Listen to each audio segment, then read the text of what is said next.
सतगुरुदेव की जय। सर्वसंग से प्रार्थना है। सत्संग प्रारंभ हो रहा है। कृपया सत्संग स्थल पर शांतिपूर्वक विराजमान होकर के श्रद्धा से सत्संग सुने।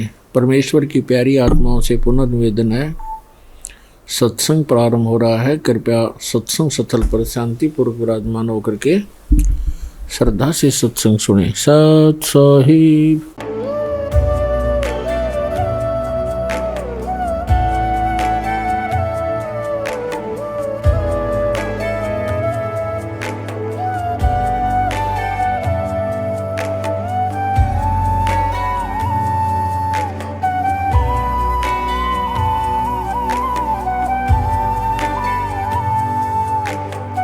प्रभु राम देव भगवान अल्लाह खुदा ईश आदि नाम एक ही शक्ति के हैं। वो कैसा है, कहां है, कैसे मिलता है, किसने देखा है? ये प्रश्नवाचक चिन्ह पूर्ण रूप से हटाने के लिए अवश्य सुनिए जगत गुरु तत्वदर्शी संत रामपाल जी महाराज के अमृत वचन, सर्व पवित्र धर्मों के पवित्र शास्त्रों के आधार पर। सतगुरुदेव की जय। बंदी छोड़ कबीर परमेश्वर जी की जय। बंदी छोड़ गरीबदास जी महाराज जी की जय। स्वामी रामदेवानंद जी गुरु महाराज जी की जय हो।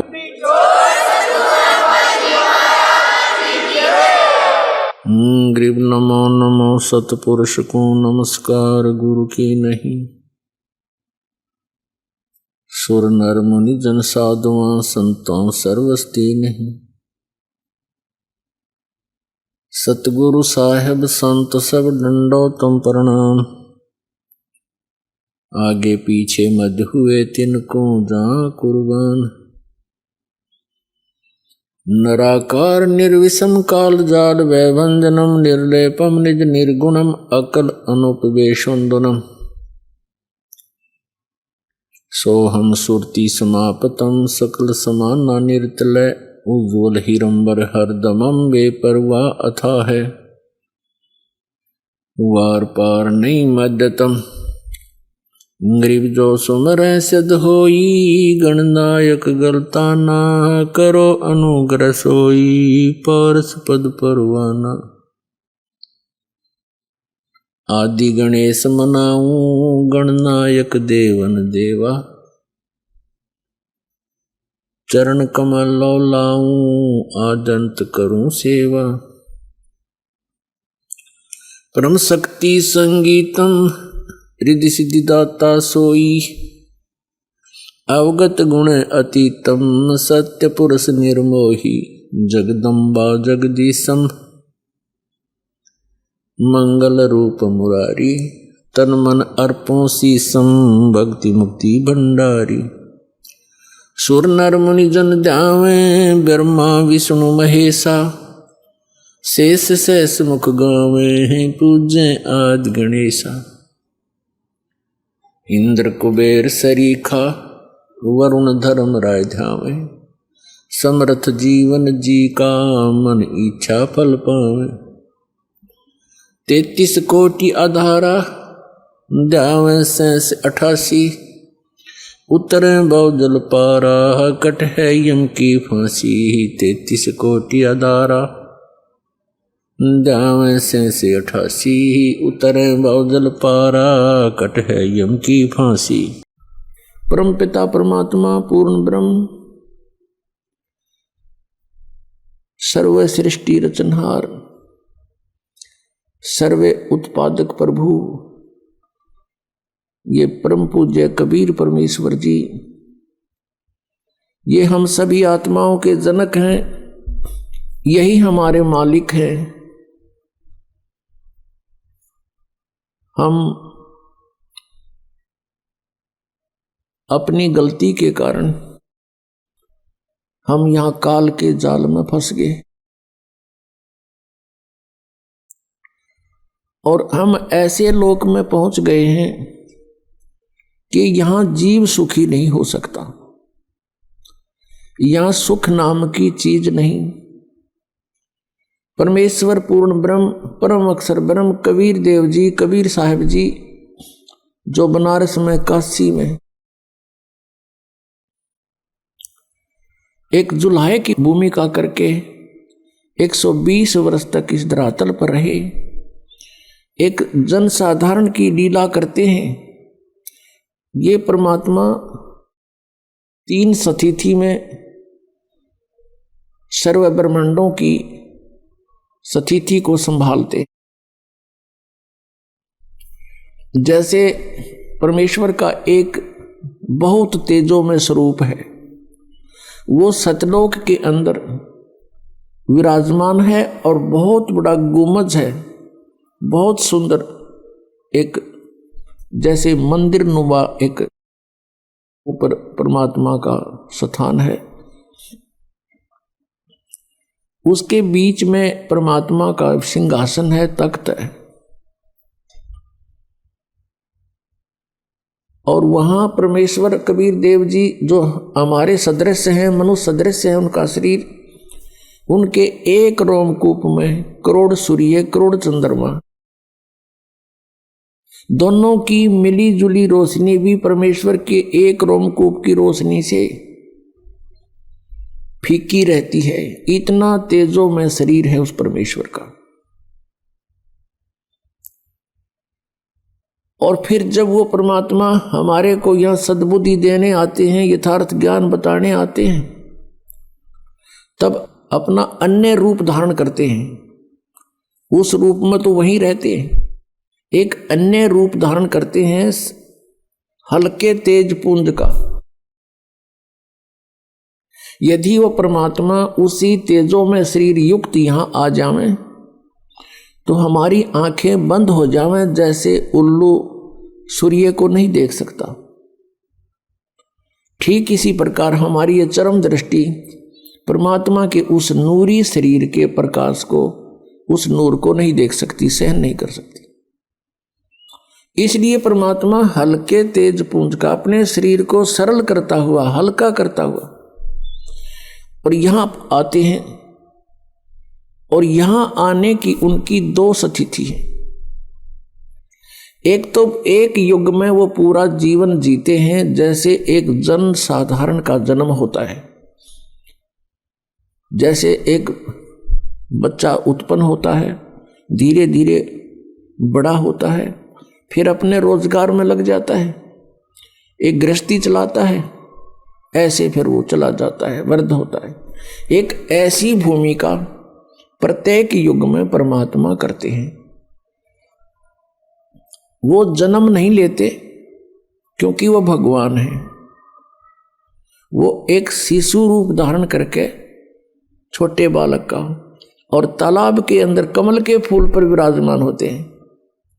इसलिए परमात्मा को नारायण कहा गया है।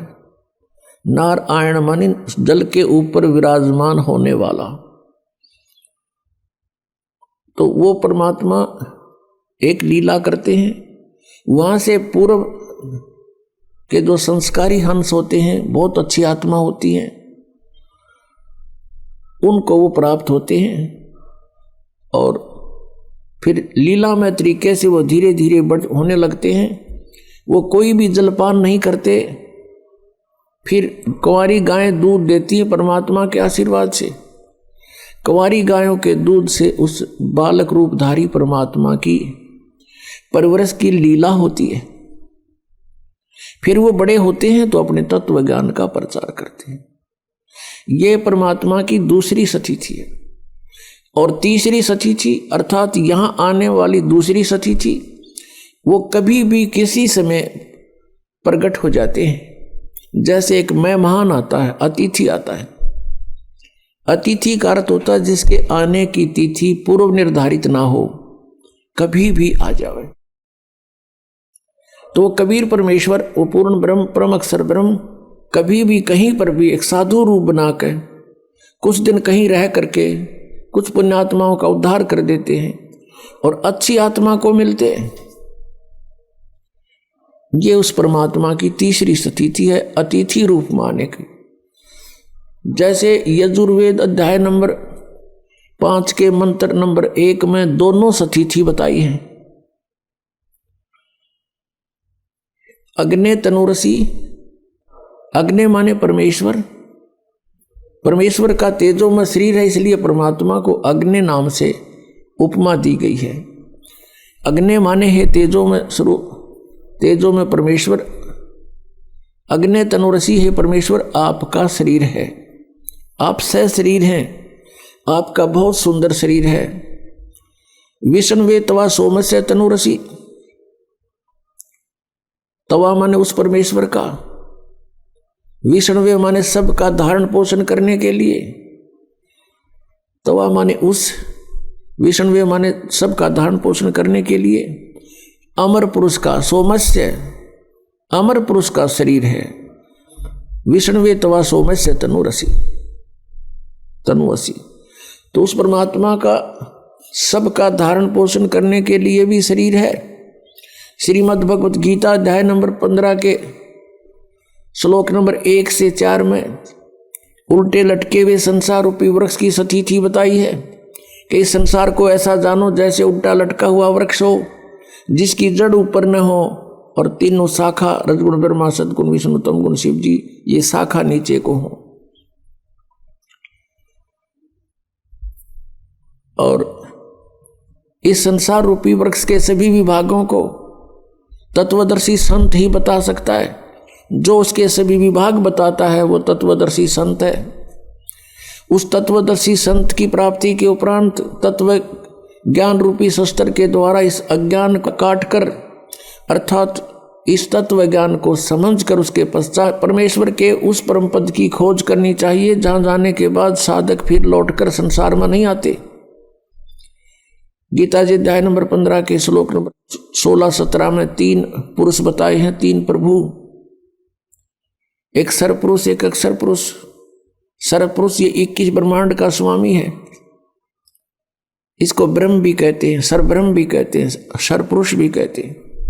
अक्षर पुरुष ये 7 संघ ब्रह्मांड का मालिक है, लेकिन इन दोनों के शरीर नाशवान है। इनके अंतर्गत जितने प्राणी हैं सबके वो सभी नाशवान है, केवल जीव आत्मा किसी की नहीं मरती, वो तो कुत्ते गधे की भी नहीं मरती। इसलिए गीता जी अध्याय नंबर 15 के श्लोक नंबर 17 में तुरंत कहा है कि उत्तम पुरुष है तू अन्य परमात्मा इति उदाहरते, यह लोग तरम आवेश विभर्ती अवय ईश्वर है। वो श्रेष्ठ परमात्मा तो कोई और ही है जिसको परमात्मा कहते हैं, और वही तीनों लोकों में प्रवेश करके सबका धारण पोषण करता है। वो है अवय ईश्वर, अविनाशी परमात्मा। तो तीनों लोकों में प्रवेश करके धारण पोषण कौन करता है? जैसे मूल से, जड़ से पूरे वृक्ष को आहार प्राप्त होता है, जड़ पूरे वृक्ष की पोषण करता है, पूरे वृक्ष का पोषण करता है जड़। अब जड़ रूपी भगवान वो परम दिव्य पुरुष है, परम अक्षर ब्रह्म है, तो वो कबीर देव है। ये वो कबीर देव है जो बनारस में काशी में आए थे और दानक की भूमिका किया करते थे।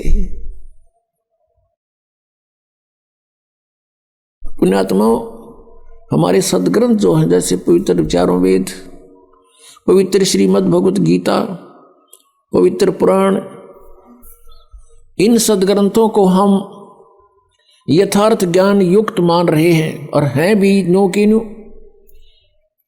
और जो इनके अंदर लिखा है वो सत्य है। तो हम परमात्मा को पहचानने के लिए अपने सदग्रंथों को आधार बनाएंगे, जिनको पवित्र हिंदू धर्म पहले से ही सत्य मानता है, उस पर पूर्ण रूप से आश्रित है। तो उन्हीं सदग्रंथों से हम भगवान पहचानेंगे, उनमें क्या लिखा है और कैसी महिमा है परमात्मा की, कैसी लीला करते हैं भगवान। तो फिर परमात्मा के पहचानने में हमें कोई भूल नहीं लगेगी। अभी तक हमें भूल लगी हुई थी, हमें कोई भी बता दे ऐसा है भगवान, हम मान लेते थे, ऐसा है भगवान, हम वो भी मान लेते थे। ब्रह्मा है भगवान, हम उसको भी मान लेते थे। विष्णु है भगवान, हम उसको भी मान लेते थे। शंकर है परम शक्ति, हम उसको भी मान लेते थे, क्योंकि हमें ज्ञान नहीं था। अब जैसे ये पंथ चल रहे हैं कुछ, ये कहते हैं सतलोक में सचखंड में चलो और वहां परमात्मा निराकार है, सतपुरुष है ही नहीं वहां पर, और आत्मा ऐसे मिल जाएगी वहां जैसे बूंद समुद्र में। बताओ, अक्ल मारी जा रही। समुद्र में कोई कहे चलो डूबन चलांगे, कितने तैयार होंगे डूबन खातिर। यहाँ वैसे हाँ भरे जाओ बेशक, पर डूबन का टाइम आओगा जब एक नाव डूबे उड़ा सारे भाग जाएंगे छोड़ के। तो यहाँ ये नकली पंथ चल रहे हैं, ये कहते हैं वहाँ भगवान है नहीं, निराकार ही प्रकाश है। तो वहाँ क्या करेंगे हम जाके, जब भगवान नहीं, हम तो परमात्मा को मिलने चले हैं, परमात्मा वहाँ है नहीं। अब जैसे कोई गाय की महिमा गाता है, गाय दूध देती है, बहुत अमृत सा दूध देती है, बड़ा लाभदायक पशु है, और सभी की इच्छा होती है हम गाय लें, और फिर कहें गाय तो है ही नहीं, गाय तो निराकार है, या कोई ये थोड़ी हुई कोई। परमात्मा की इतनी महिमा बता रखी है वेदों में, सदग्रंथों में, जिन महापुरुषों को आकर मिले हैं उन्होंने अपने आंखों देखा हाल भगवान का बता रखा। अब उनको हमने अनदेखा कर दिया, इन झूठों की बातों को स्वीकार कर लिया। ये नकली पंथ, जो ये राधा स्वामी पंथ, जय गुरुदेव पंथ, धन धन सतगुरु पंथ, ये सारे झूठ बोल रहे, कति 100 की 100। इनने किसी ने भगवान नहीं मिला, कख नहीं पता इनको। अगर परमात्मा मिला होता ये निराकार बताते, सदग्रंथ सत बतावे कि सह शरीर है, मनुष्य दृश्य है, आंखों देखा संत बताते हैं, दानक रूप रहा करतार,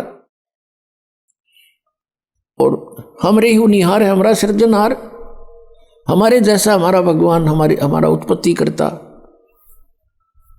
तो पुण्यात्माओं, दास का उद्देश्य है कि पहले हम अपने जिन सदग्रंथों को सही मानते थे उन्हीं से परिचित हों, फिर दिखता को नहीं भगवान के पहचान की, और मोक्ष की कोई समस्या खत्म, क्योंकि इतना सिंपल मार्ग है, इस जैसा मार्ग नहीं। इन काल के दूतों ने काल प्रेरणा से अपनी प्रभुता दिखाने के लिए हठ योग शुरू कर दिए, सिद्धियां प्राप्ति करने के लिए खड़े होकर तप, उल्टा होकर के तप, और नरे अनुष्ठान करने लगे सुहा करके। ये तो नाशकरण की विधि ढूंढा करते थे। एक दूसरे पर प्रभु पाकने के लिए किसी ने एक सिद्धि प्राप्त कर ली तो दूसरा ने सोचा 3 करूं मैं, और तब इससे मैं सुपरियत कहलाऊं जनता में।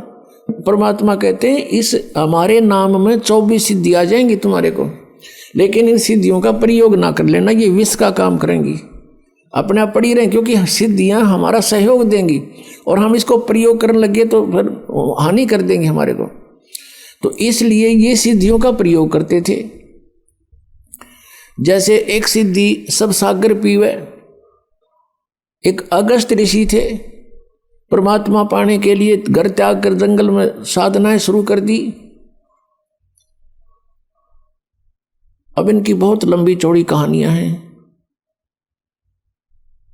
बचपन जंगल में निकल गया, 30-40 वर्ष का हो गया, फिर भ्रमण शुरू कर दी, यानी पहले बैटरी चार्ज करता था, 1 वर्ष में 6 महीने तपस्या साधना करता था, 6 महीने भ्रमण करता था गांव गांव नगर नगर में जाके। तो उसकी महिमा होगी। एक राजा की संतान नहीं थी, राजा ने उस पता लगा कि बड़े पहुंचे हुए महापुरुष हैं, जंगल में साधना करके आए हैं। तो राजा ने प्रार्थना करके अपने पास हफ्ते 10 दिन रखे, सेवा की,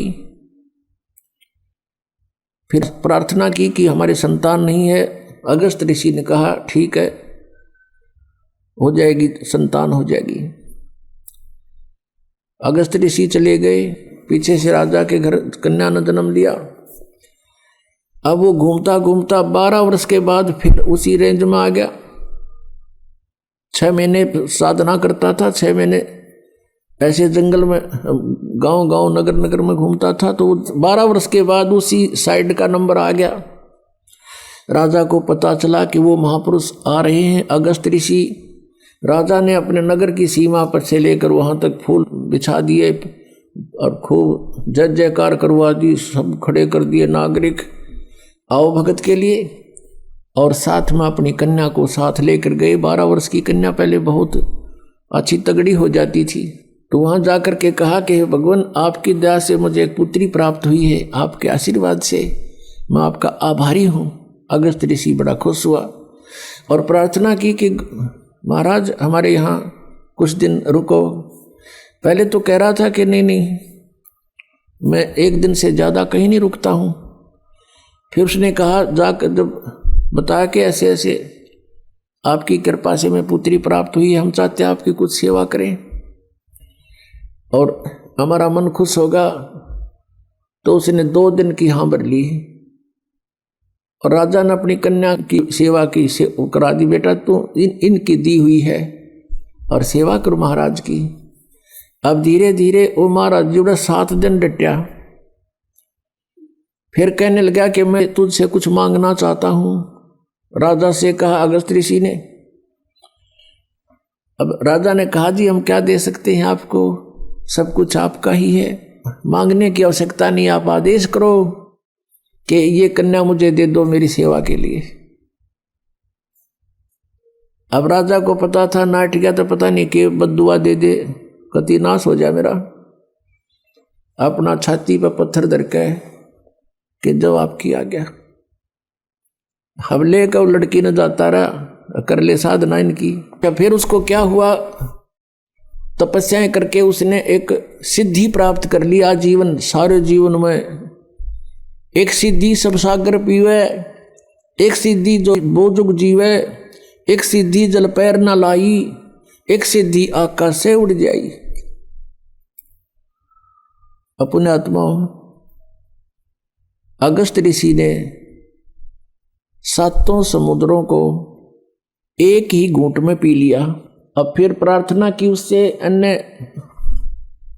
ऋषियों ने, देवताओं ने कि भगवान यहाँ तो सब आओ भाव बिगड़ जाएगी, एटमॉस्फेयर चेंज हो जाएगा और आप दया करो, हमारे ऊपर रहम करो। रहम कर दिया, उल्टा ही कुरला कर दिया, 7 समुद्र भर गए। अपने आत्माओं आज हम अध्यात्म ज्ञानहीन हो लिए कति। इन नकली ऋषि संतों महंतों के कारण इन्हें कहेगा पता नहीं, हमें नास्तिक का दूसरा रूप बना दिया कि भगवान ऐसा नहीं कर सकता, ये सब झूठ बोलने की बातें हैं। नहीं, अध्यात्म के अंदर बहुत बड़ी प्रबल शक्ति है, ऐसा बिल्कुल संभव है। लेकिन ये हमने चाहिए नहीं थी, इनकी आवश्यकता नहीं थी, अज्ञानता के कारण ये किया। क्या कहते हैं परमात्मा, कहते हैं कि डंब कर डूंगर चढ़े, लोग दिखावा करते हैं। ये तपस्या करने वाले ऊंचे से स्थान पर बैठेंगे जहां से दूर तो दिखे सब न महात्मा, वो बैठा और फिर आंख मीच कर बैठा रहा, फिर उसकी सेवा शुरू हो जा, लोग आन जान लग जा, उसकी महिमा हो जाए, वह महिमा की भूख है। परमात्मा कहते हैं कि डंब कर डूंगर चढ़े, डूंगर माने ऊंचे टीले पे, पहाड़ पे, पहाड़ पे, अंतर झीनी झूल, जग जाने बंदगी करेंगे वो सूल बबूल। आम जनता ने सोचा बड़ा महात्मा भाई कमाल कर रहा, घर छोड़ कर देख परमात्मा के लिए कितना संघर्ष कर रहा है। तो कहते हैं ये तो वो है सूल बबूल, यू तक काटे वो अपने आने वाले जीवन में, इसकी साधना ठीक नहीं। अब 1-2 भक्त थे, घर से चल पड़े परमात्मा पाने के लिए। उनको एक महात्मा मिल गए जिसका बहुत बोलबाला था, बड़े सिद्ध पुरुष कहां थे। दोनों ने वहां दीक्षा ले ली, घर त्याग कर चले गए, सन्यासी हो गए। कई वर्ष तक वो महात्मा के साथ रहे, गुरुजी के साथ आश्रम में। अब गुरुजी की मृत्यु के बाद वो दोनों निकल गए वहां से और अलग अलग दिशा में सिद्धि प्राप्ति के लिए चल पड़े, क्योंकि वो सिद्धि ही सिखाता था। जो उनमें से एक था उसको परमेश्वर कबीर देव जी का सत्संग मिल गया। जैसे आप जी को अभी बताया कि परमात्मा 3 स्थिति में अपने संसार के सभी कार्यों को संभालते हैं। एक में तो पूर्ण रूप ऊपर बैठे हैं, सब ब्रह्मांडों का कंट्रोल करते हैं। अन्य रूप जैसे प्रत्येक युग में एक जीवन ऐसा करके जाते हैं, बच्चे के रूप में प्रकट होते हैं, जन्म नहीं लेते, वो सह शरीर आते हैं, सह शरीर चली जाते हैं। 120 वर्ष रहे थे कलयुग में और सब अपना ज्ञान प्रचार करके अपनी अमृत वाणी लिपिबद्ध करवा के अपना ज्ञान सारा सुख संवेद दे करके चले गए थे, सहशरीर गए थे। और दूसरी स्थिति वो कहीं भी आकर प्रकट हो जाते हैं, जैसे आदरणीय धर्मदास साहिब जी को मिले, आदरणीय नानक साहिब जी को बेई नदी पर मिले थे, अन्य को दिखाई दे नहीं रहे थे, ओनली नानक साहिब जी को दिखाई दे रहे थे। और जो ही नानक साहिब जी ने बेई नदी में डुबकी लगाई स्नान करने के लिए, वहीं से उनको अंतर ध्यान कर लिया। जनता ने सोचा डूब गए, सब जाल जूट डाले, इधर दूर तक खोज की, कुछ नहीं मिला, सतलोक में ले गए, फिर वापस छोड़े, तीसरे दिन वहीं खड़े मिले। तो ऐसे परमात्मा इन पुण्यात्माओं को मिलते हैं, फिर वो अपनी ऐसे आकर के वो परमात्मा कुछ लीला करते हैं।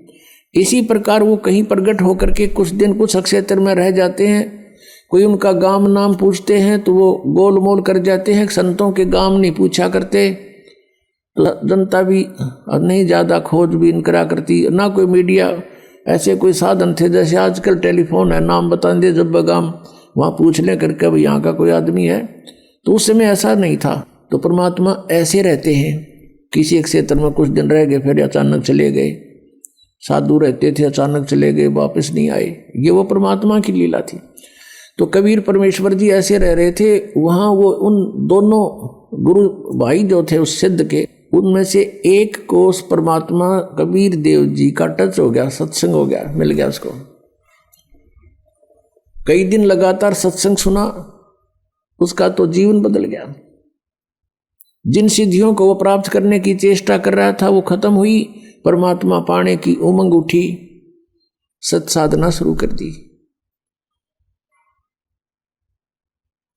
अब कुछ दिनों के बाद परमात्मा ने लीला की, संत ने उसे कहा बेटा अब तू आगे उपदेश दिया करिए, और तुझे आदेश दे दिया मैंने। उधर से परमात्मा घूमने के लिए बहाना करके निकल गए जंगल में, वन में, वापस नहीं आए। खोजबीन की, देखा कोई व्यक्ति किसी हिंसक पशुओं ने खा रखा है, ऐसा स्थिति कर दी। उन चेलों ने सोचा गुरुजी को तो किसी ने खा लिया, उनका अंतिम संस्कार कर दिया, जबकि वो परमात्मा थे, वो तो चले गए थे। अब 10-12 वर्ष के बाद कहीं पर समागम था कोई, जैसे कई प्रकार के संत इकट्ठे हो जाते हैं, जैसे मेला होता है कुंभ का, वहां पर वो कबीर परमेश्वर का अनुयायी भी चला गया। उधर से उसका पहले वाले गुरु का चेला, वो सिद्ध जो सिद्धि प्राप्ति के लिए निकला था, वो भी आ गया। 12 वर्ष के बाद दोनों मिले, गले से मिले, बड़ी खुशी हुई। और फिर दरिया के किनारे बैठे थे, चर्चा चली कि बोलो भाई क्या उपलब्धि हुई 12 वर्ष के बाद। अब जो परमात्मा कबीर से परिचित हो गया था, उसने कहा भी मुझे तो सब कुछ मिल गया।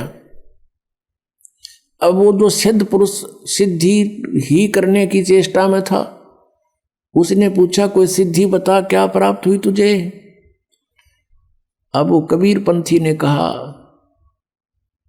कि भाई सिद्धियां की हमें जरूरत को नहीं, हमें परमात्मा मिल गए, परमात्मा पाना था हमने इन सिद्धियों से, ये तो खिलौने हैं, बच्चे खेलते हैं इनके साथ।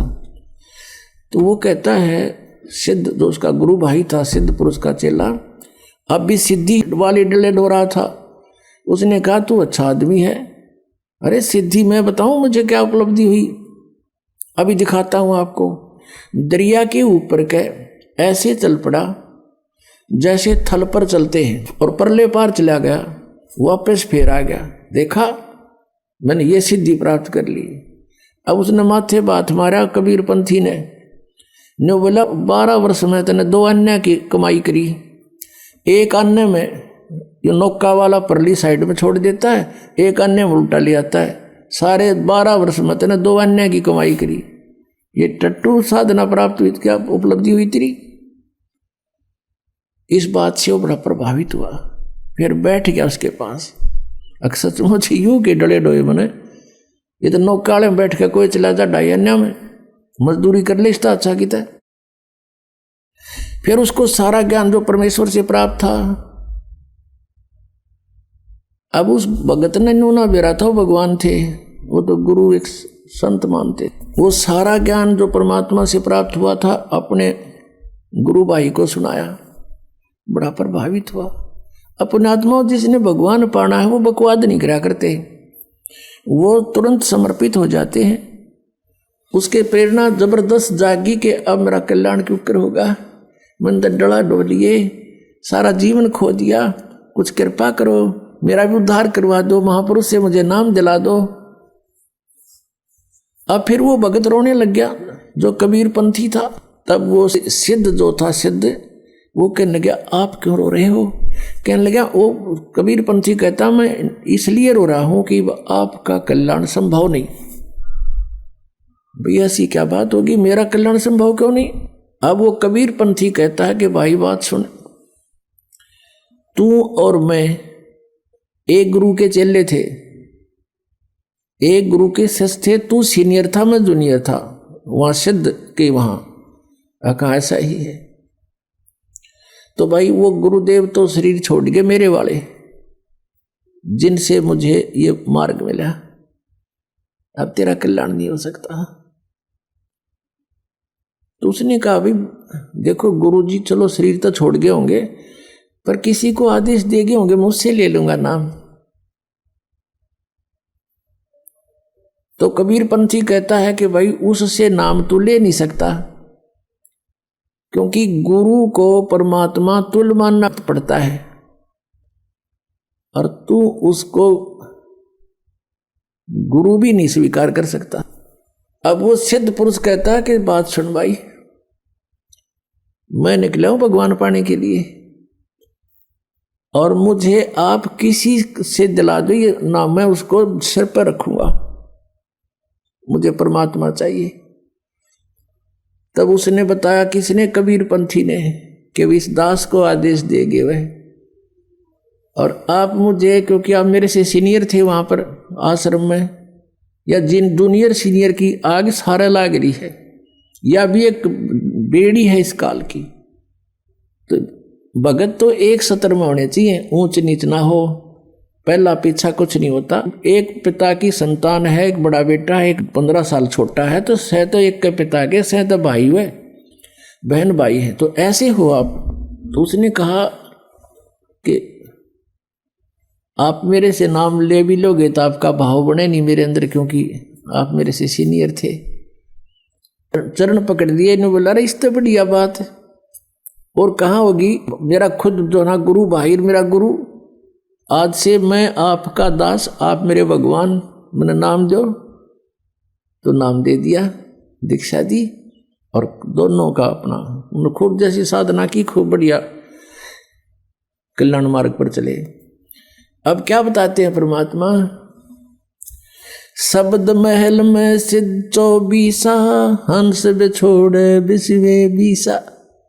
अब जिनके पास सिद्धि हो जाती है वो प्रभु पाक जाते हैं, सैकड़ों आदमी प्रशंसक हो जाते हैं, उस महाराज ने यूं कर दिया, उस महाराज ने यूं कर दिया, उसका नाश कर दिया, वहां बैठे ने आग लगा दी, यही से काम करा करते। अब क्या बताते हैं, शब्द महल में सिद्ध 24 हंस बिछोड़े बिसवे 20। अब प्रभु पाक गया, लाखों लोग, हजारों लोग प्रशंसक हो गए, वो फिर भगवान बन जाता है।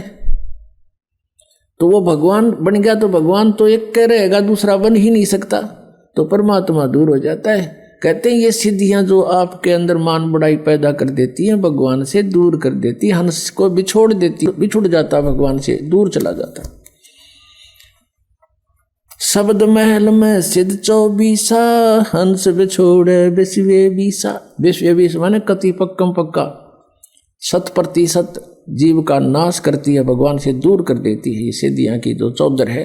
एक सिद्धि सुर देव मिलावे, एक सिद्धि मन व्यक्ति बतावे, एक सिद्धि हो पौन स्वरूपी, एक सिद्धि हो वे अनुरूपी, एक सिद्धि निस्वासर जागे, एक सिद्धि सेवक हो आगे, एक सिद्धि सुरगापुर ध्यावे, एक सिद्धि सब घट छावे, एक सिद्धि सब सागर पीवे, एक सिद्धि जो बहुजुग जीवे, एक सिद्धि जो उड़े आकाशा, एक सिद्धि परलोक के बासा, एक सिद्धि कष्ट तन जारा, एक सिद्धि तन हंस निहारा, एक सिद्धि जल डूब न ला जाई, एक सिद्धि जल पैर न लाई, एक सिद्धि बहु चोले धारे, एक सिद्धि नितत विचार, एक सिद्धि पांचों तत् नीरम, एक सिद्धि हो बजर शरीरम, एक सिद्धि पीवे नहीं खाई, एक सिद्धि जो गुप्त छुपाई, एक सिद्धि ब्रह्मांड चलावे, एक सिद्धि सब नाद मिलावे, एता खेल खिलारी खेले, सो हम हंसा प्रगट बेले, 24 को ना मन चावे, सो हंसा शब्द अतीत कहावे, प्रसिद्धि पूर्ण पटरानी, सतलोक की कहूँ निशानी, सतलोक सुख सागर पाया, सतगुरु भेद कबीर लखाया, परमहंस देखो परवाना, जन कहता दास गरीब दीवाना। अब क्या बताया है कि एक सिद्धि मन वृत्ति बतावे कि मन के अंदर आपने के सोच रखा है, तो हम कहते हैं ये सिद्धियां हमें इनकी आवश्यकता नहीं।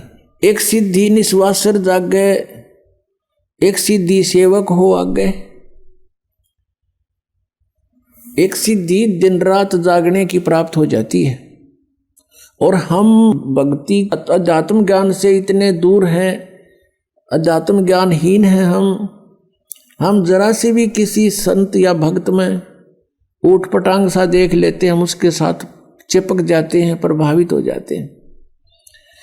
एक गांव है खेड़ी दमकन, गोहाना के पास, दास के वहाँ मामा जी हैं। तो वहाँ देखा, वहाँ कथा सुनी उनकी कि एक डेरा बना हुआ गीसा पंथियों का।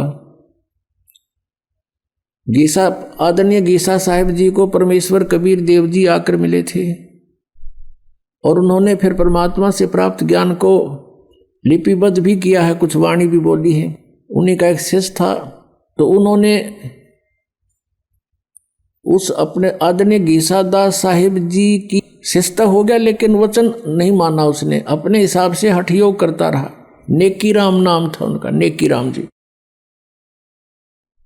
उसने सिद्धि प्राप्त कर ली हठ योग करके, दिन रात सोए नहीं। वो उस गांव में आकर बैठ गया बनी में, और साधु रूप में एक लंगोट बांध रहा, बस नो अवधूत रूप में बैठा। गांव के नगर के लोग जाते हैं, देखते हैं कि महाराज तो दिन रात सोता नहीं। एक ने देखा, फिर छुप के देखा, देखते रहे 10 दिन 20 दिन 25 दिन, देखा कि सचमुच ये कभी सोता ही नहीं। इस बात से प्रभावित हो गए और उड़ा बना दिया, उसका आश्रम गाड़ दिया लठ। बता ना सोए के हो गया, किला टूट गया, ना सुनते हैं। ये सिद्धि प्राप्त कर ली, इसी से महात्मा पाक गया, ना जाने कितनों को और बर्बाद कर गया। तो कहते एक सिद्धि निस्वासर जागे, एक सिद्धि सेवक हो आगे। एक ऐसी सिद्धि होती है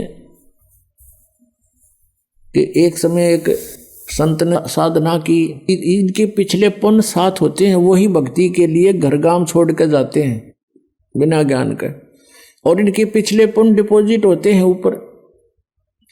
तो ये कोई ऐसी सिद्धि कर लेते हैं तो इन्हीं के पुण्यों से उनको वहाँ सर्वेंट मिल जाते हैं, आध्यात्मिक सर्वेंट। ये प्रेत रूप में सामने खड़े हो जाते हैं आकर के, और इनसे फिर वो अपनी किसी को किसी में प्रवेश करा देते हैं। फिर वो दुखी होते हैं तो वो कहते हैं वहाँ लेकर चलो, फिर वहाँ अब पे फिर वो ठीक कर देते हैं। इस तरह की भी इनके झाड़ फूंक का धंधा चलता है।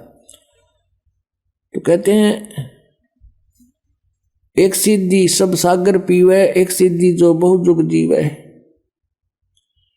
एक सिद्धि कष्ट तन जारा, एक सिद्धि तन हंस नियारा, एक सिद्धि जल डूब ना जाई, एक सिद्धि ऐसी है कि जल का ऊपर का चला जा, डूबा नहीं।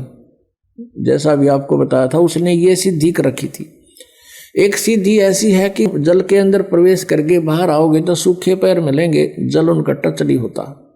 एक ऐसा ही रोहतक जिले के अंदर, अब वो शायद सोनीपत में आ गया, सिसाना गांव है, रोहतक से सोनीपत रोड खरखोदा साइड में। उस सिसाना गांव में वो घिसाई पंथी था, वो भी ये सारे उस नेकी राम की ब्रांच बन गई। फिर वो आगे थी, उसके पास एक सिद्धि थी कि वो तालाब में जा करके वापस आ जाता है तो पैरों का गारा और जल नहीं लगता। इस सद पर वो उपाय किया और देखो उड़ा रोड का ऊपर इतना बड़ा आश्रम गाड़ रखा है उसका, उसको नारायण महात्मा कहने लगे, नाम कुछ और था उसका। तो परमात्मा लास्ट में ये कहते हैं कि एक सिद्धि बहुत चोलेदार है, कई रूप बना लेते हैं, वहां भी देखा वहां भी देखा, तो कहते ये भी व्यर्थ है। 24 को ना जल चावे सोहन शब्द अतीत कहावे, प्रसिद्धि पूर्ण पटरानी सतलोकी को निशानी।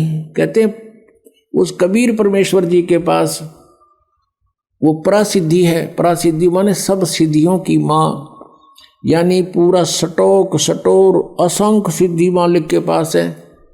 यहाँ इस काल के पास अष्ट सिद्धि है, ओनली 8 सिद्धि है। और ये भगवान बता रहे हैं कि हमने जो आपको मंत्र सतनाम दे रखे है इसमें 24 सिद्धियां आ जाएंगी आप में, लेकिन ये आपकी शत्रु होंगी जब प्रयोग करने लगे। तो आप जैसे भगत 2-3 वर्ष आपको नाम लिए हो जाएंगे और आप किसी को आशीर्वाद देने लग जाओगे ना, उसको लाभ होने लग जाएगा आपसे, लेकिन आपकी भक्ति का नाश हो जाएगा। तो ऐसी गलती नहीं करना भूल के भी। आप देखते हो कई गांवों में झाड़े लाते हैं, उससे कुछ राहत मिल जाती है। वो पिछले जन्म का पुण्यकर्मी प्राणी है, कभी सद्दी साधना की थी उसने भक्ति, और वो कुछ डिपॉजिट ईब लाग रहा नाश करण झाड़े ला के, और फिर वो गधा बनेगा उसका। फिर वो किसका झाड़ी लाओगा, कुमार लाओगा झाड़ी, उसका लठ मारेगा कमर पर। तो पुण्यात्माओं, इस अध्यात्म ज्ञान को समझना पड़ेगा, सब कर्मों से परिचित होना पड़ेगा। जैसे श्रीमद् भगवत गीता अध्याय नंबर 8 के श्लोक नंबर 1 में अर्जुन ने पूछा कि प्रभु आपने गीता अध्याय नंबर 7 के श्लोक नंबर 29 में कहा है कि मेरे आश्रित होकर, किस बात पे? चौथे अध्याय के 32वें श्लोक में कहा है कि जो तत्व ज्ञान है, साधनाओं की विशेष जानकारी, धार्मिक अनुष्ठानों की, यज्ञों की विशेष जानकारी सच्चिदानंद घन ब्रह्म की वाणी में लिपिबद्ध है। और 25 से लेकर 30 तक चौथे अध्याय में मंत्रों में बताया है, उसमें बताया कोई ऐसे करता है, कोई ऐसे करता है, कोई ये साधना करता है, कोई खड़ा होकर तप करता है, कोई हठयोग करता है, कोई देवताओं की पूजा करता है, और कोई स्वाध्याय ही करता है, कोई योग अभ्यास करता है, योगासन। कहते हैं वो अपनी अपनी साधनाओं को पापनाशक जान कर कर रहे हैं, लेकिन इस प्रकार की साधनाओं की विशेष जानकारी सच्चिदानंद घन ब्रह्म की वाणी में, जो परमेश्वर ने स्वयं आकर ज्ञान दिया है, अपने मुख कमल से ब्रह्मणे मुखे, और वो तत्व ज्ञान है, उसमें विस्तार से लिखी गई है। चौथे अध्याय के 34वें श्लोक में कहा है कि उस तत्व ज्ञान को तत्वदर्शी संतों के पास जाकर समझ, उनको दंडवत प्रणाम करने से, कपट छोड़कर नम्रता पूर्वक प्रसन्न करने से, वो तत्वदर्शी संत तुझे उस परमात्म तत्व का ज्ञान कराएंगे, परमात्मा का।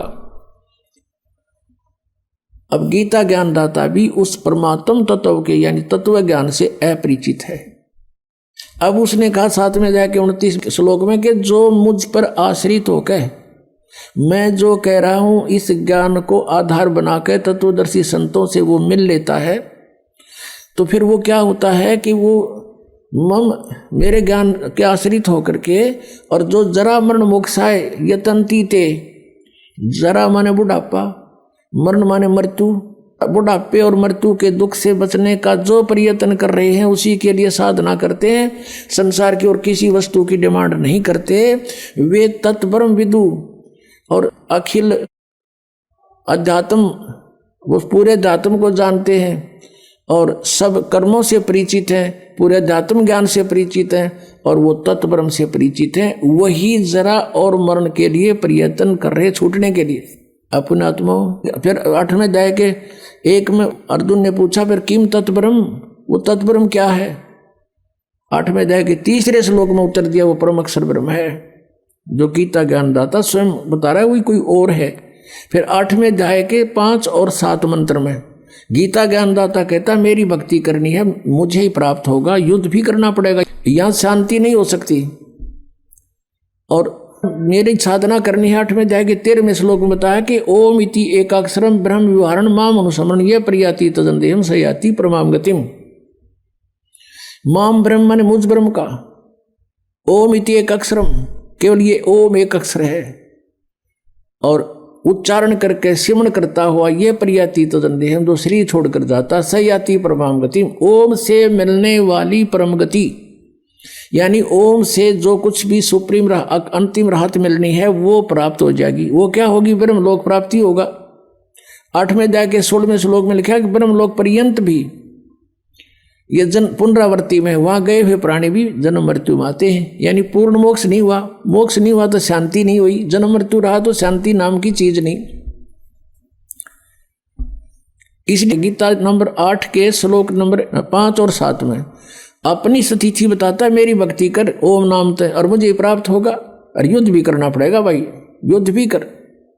8वें अध्याय के 8, 9, 10 3 मंत्रों में श्लोकों में तुरंत कहा है कि उस परमाक्षर ब्रह्म की साधना करनी है तो उसको प्राप्त होगा, उसकी भक्ति करनी है तो उसको मिले, वो मिलेगा आपको, और मेरी करेगा तो मेरे पास रहेगा। ये नियम है।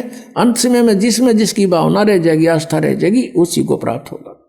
उसके लिए उसका मंत्र बताओगे तत्वदर्शी संत, और संकेत बता दिया 17वें अध्याय के 23वें श्लोक में गीता जी में उस ब्रह्मण परम अक्षर ब्रह्म को पाने का। ओम तत्सत, ये 3 मंत्र की साधना है। ओम त ब्रह्म का, सरपुरुष का, जैसे गीता जी अध्याय नंबर 15 के श्लोक नंबर 16 और 17 में 3 पुरुष हैं, 3 पुरुष हैं, सरपुरुष, अक्षर पुरुष, परम अक्षर पुरुष। सरपुरुष और अक्षर पुरुष, सरपुरुष तो ये ब्रह्म है, इसका ओम नाम है। ओम तत्सत, तत् ये अक्षर पुरुष का है, ये सांकेतिक है, कोड वर्ड है। और अक्षर पुरुष का, परम अक्षर पुरुष का जो है वो सत्य है। ये तत् और सत्य तो सांकेतिक है, कोड वर्ड ये दास बताएगा।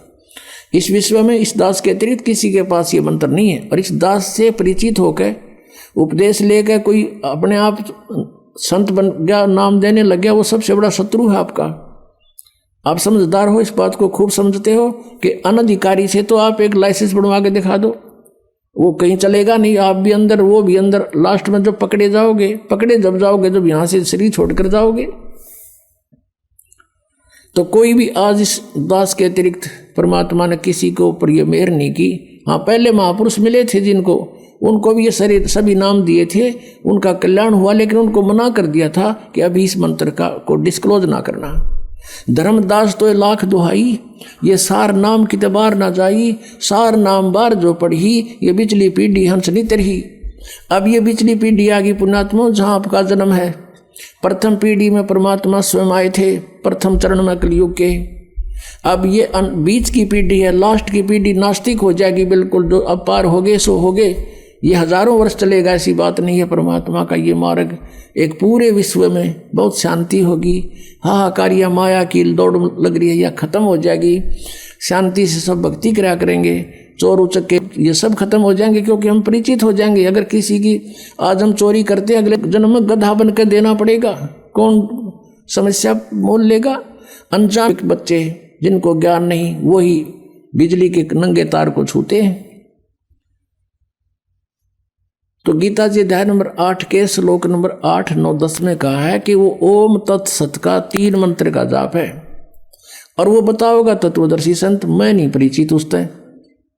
उसकी भक्ति करनी है तो उसी को प्राप्त होगा। उसके लिए तत्वदर्शी संतों ने खोज ले, फिर वो जैसे बताए तू ऐसे कर ले। अब वो ना अर्जुन ने मेरा ना वो बतावे, तो अर्जुन ने आखिर में हार मान ली कि भगवान मैं आपकी जैसे कहोगे न्यू कर लूँगा, कर लेगा ठीक से, तो वहीं का वहीं रहा। तो कहने का भाव ये है कि हमने उस तत्ब्रह्म से और इस सारे कृष्णम अध्यात्मत यानी सारे अध्यात्मत और अखिल कर्मों से, इन सब कर्मों से परिचित होना पड़ेगा। और उस तत्ब्रह्म से इनसे परिचित कराने के लिए आपको ये तत्व ज्ञान सुनाया जाता है सत्संग में बुला के। अपने आत्मा सबसे पहले हमने भगवान को पहचानना है, और किस परमात्मा की भक्ति करें, यानी किसी से आप जाओ, कोई संत है, सभी कहते हैं बदले रे भगवान तेरा काम आओगा, सभी कहते हैं कि भक्ति कर ले भाई, परमात्मा का नाम लेना चाहिए, फिर नाम क्या है? हरे राम हरे कृष्ण, कृष्ण कृष्ण हरे हरे, सीताराम राधे श्याम, राधे राधे श्याम मिला दे। बताओ ये नाम दे। कहते गीता और भागवत पढ़े ना पूजे शब्द ठिकाने नू। गीता पढ़े और गीता में मंत्र के बता रखा केवल ओनली वन ओम। उस परम अक्षर ब्रह्म के पाने का 3 मंत्र का जाप है, उससे वो खुद परिचित नहीं। तो गीता जी अध्याय नंबर 8 के श्लोक नंबर 8, 9, 10 में कहा है कि जब तत्वदर्शी संत तुझे मिल जाए और उनसे वो मंत्र प्राप्त करके फिर उसकी भक्ति करेगा तो उसको प्राप्त होगा, परम अक्षर ब्रह्म को, परम जीव पुरुष यानी उस मूल रूपी भगवान जड़ रूपी परमात्मा को प्राप्त हो जाएगा। और उस परमात्मा के जहाँ जाने के बाद लौटकर फिर संसार में कभी प्राणी नहीं आते। गीता ज्ञानदाता अपनी जानकारी दे रहा है गीता जी अध्याय नंबर 4 के श्लोक नंबर 5 और 9 में, और श्रीमद् भगवत गीता अध्याय नंबर 2 के श्लोक नंबर 17 में, गीता जी अध्याय नंबर 10 के श्लोक नंबर 2 में ये कहता है कि अर्जुन तेरे और मेरे बहुत जन्म हो चुके हैं, तो नहीं जानता मैं जानता हूं। और 10वें अध्याय के दूसरे श्लोक में गीता जी में कहा कि मेरी उत्पत्ति को ना ये देवता जानते और ना ये सिद्ध जानते, क्योंकि ये सब मेरे से उत्पन्न हुए हैं, मैं इनका आदि कारण हूं। तो पुण्यात्माओं, संतान अपने पिता की उत्पत्ति को नहीं जान सकता और पिता की उत्पत्ति को पिता का पिता यानी दादाजी बता सकता है।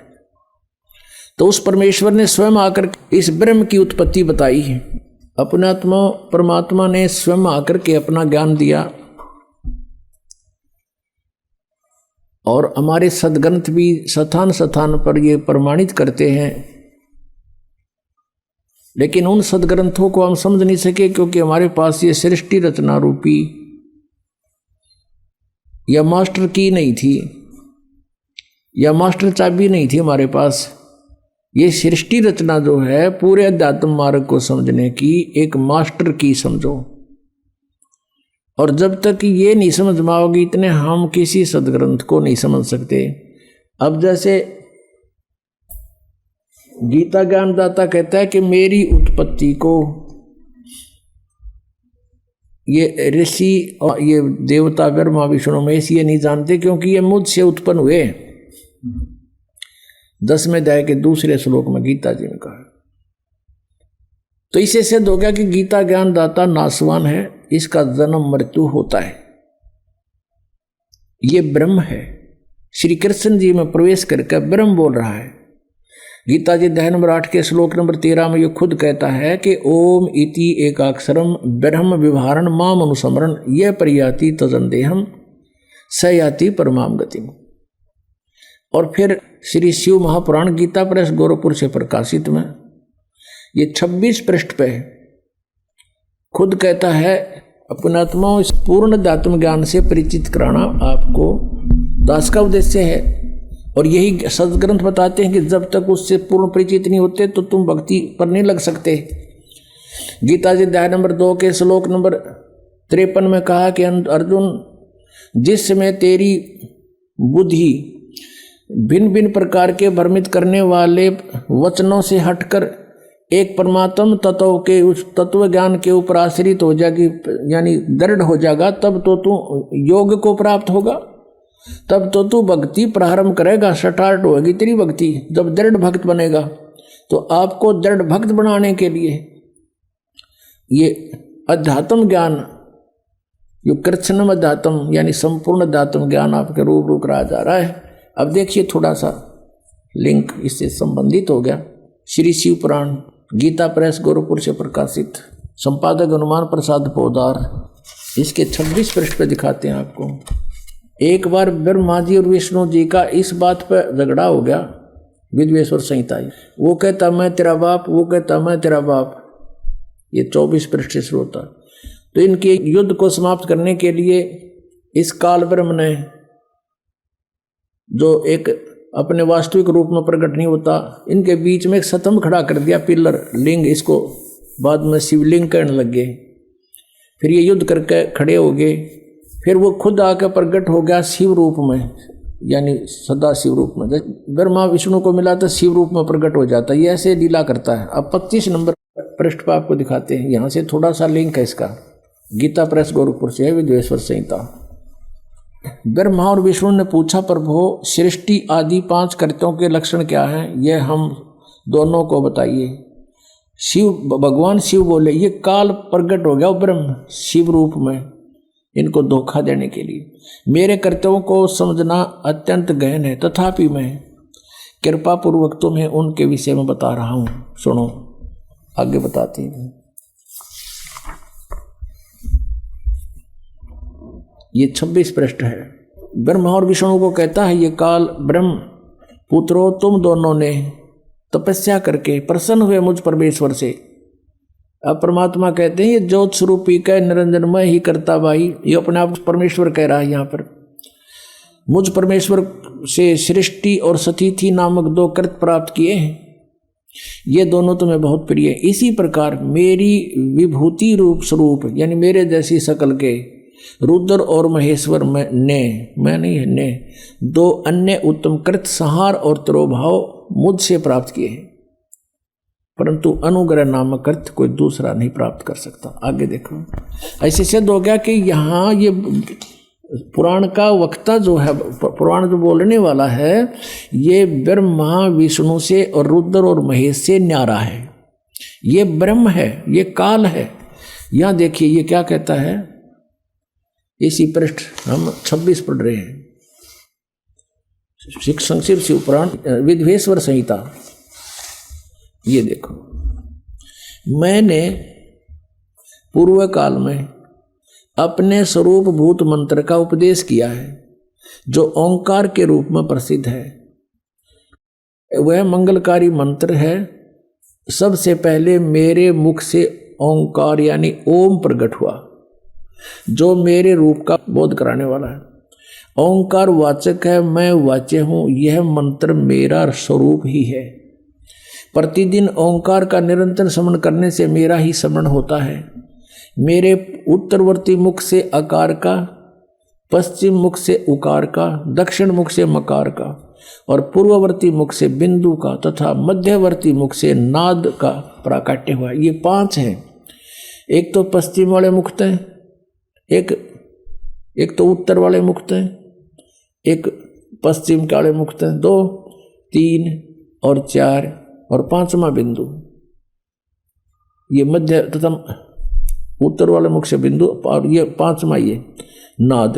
तो इस प्रकार ये 5 हो गए, एक उकार, मकार और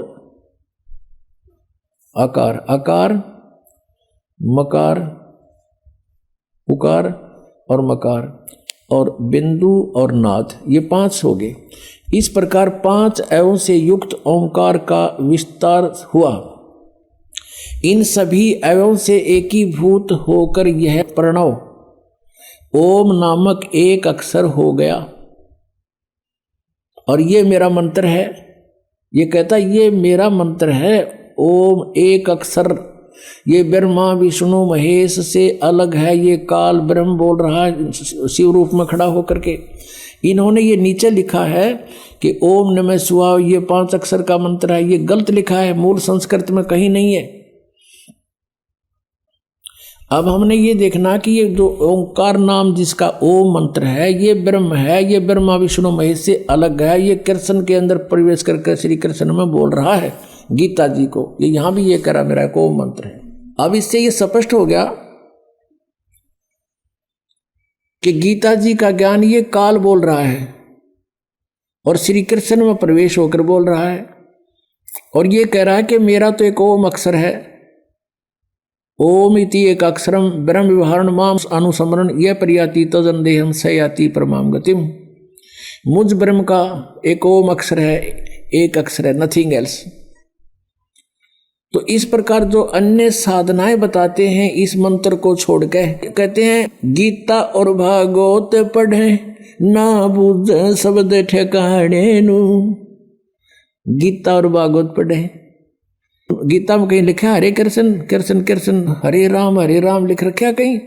फिर गीता जी को पढ़ किस लिए रहे हो?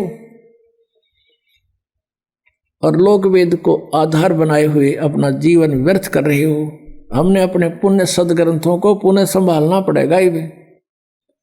गीता जी अध्याय नंबर 16 के श्लोक नंबर 23 और 24 में कति कंसेप्ट क्लियर कर दिया। शास्त्र विधि को त्याग कर जो मनमाना आचरण करते हैं उनको न तो सुख होता है, ना गति होती है, और ना उनको कोई सिद्धि यानी प्राप्त होती, क्योंकि सिद्धि हमें सतलोक लेके जाएगी, हमने उसको दुरुपयोग नहीं करना तो उसको कोई सिद्धि नहीं प्राप्त होती है। उसका कार्य जो उद्देश्य लेकर आया है वो सिद्ध नहीं हो पाता। और 24वें श्लोक में कहा, इससे तेरे लिए अर्जुन कर्तव्य और अकर्तव्य की व्यवस्था में शास्त्र ही प्रमाण है। किसी की दंत कथा पर मत विश्वास करना, जो सदग्रंथों में लिखा वही मानना। आज पुण्यात्मा जो हमारे सदग्रंथ बता रहे हैं, हमने इस अनुसार साधना करनी पड़ेगी। अब हमारे सदग्रंथ क्या बताते हैं? परमात्मा कहते हैं सबसे पहले हमें कंप्लीट जो संपूर्ण ध्यात्म ज्ञान से परिचित होना पड़ेगा और तत्ब्रह्म से परिचित होना पड़ेगा। वो कौन है, कैसा है और कहाँ रहता है। ऋग्वेद मंडल नंबर 9 सूक्त नंबर 86 के मंत्र 26-27 में, ऋग्वेद मंडल नंबर 9 सूक्त 82 के मंत्र 1, 2, 3 में, ऋग्वेद मंडल नंबर 9 सूक्त 96 के मंत्र 16 से लेकर 20 तक, और भी अनेक स्थानों पर ऋग्वेद मंडल नंबर 9 सूक्त नंबर 1 और मंत्र नंबर 8, 9 में ये स्पष्ट किया हुआ परमात्मा कैसी लीला करता है। तो हमने सबसे पहले परमात्मा को पहचानना है कि वो परमात्मा कौन है और कैसी लीला करता है। आज से 600 वर्ष पहले परमेश्वर कबीर देव जी, वो परम अक्षर ब्रह्म, जैसा कि वो 3 सतिथि से अपनी लीला करता है, उनमें से जो एक लीला का जो उनका वे है, तरीका है, एक बालक रूप धारण करके प्रकट होते हैं। सन 1398 संवत 1455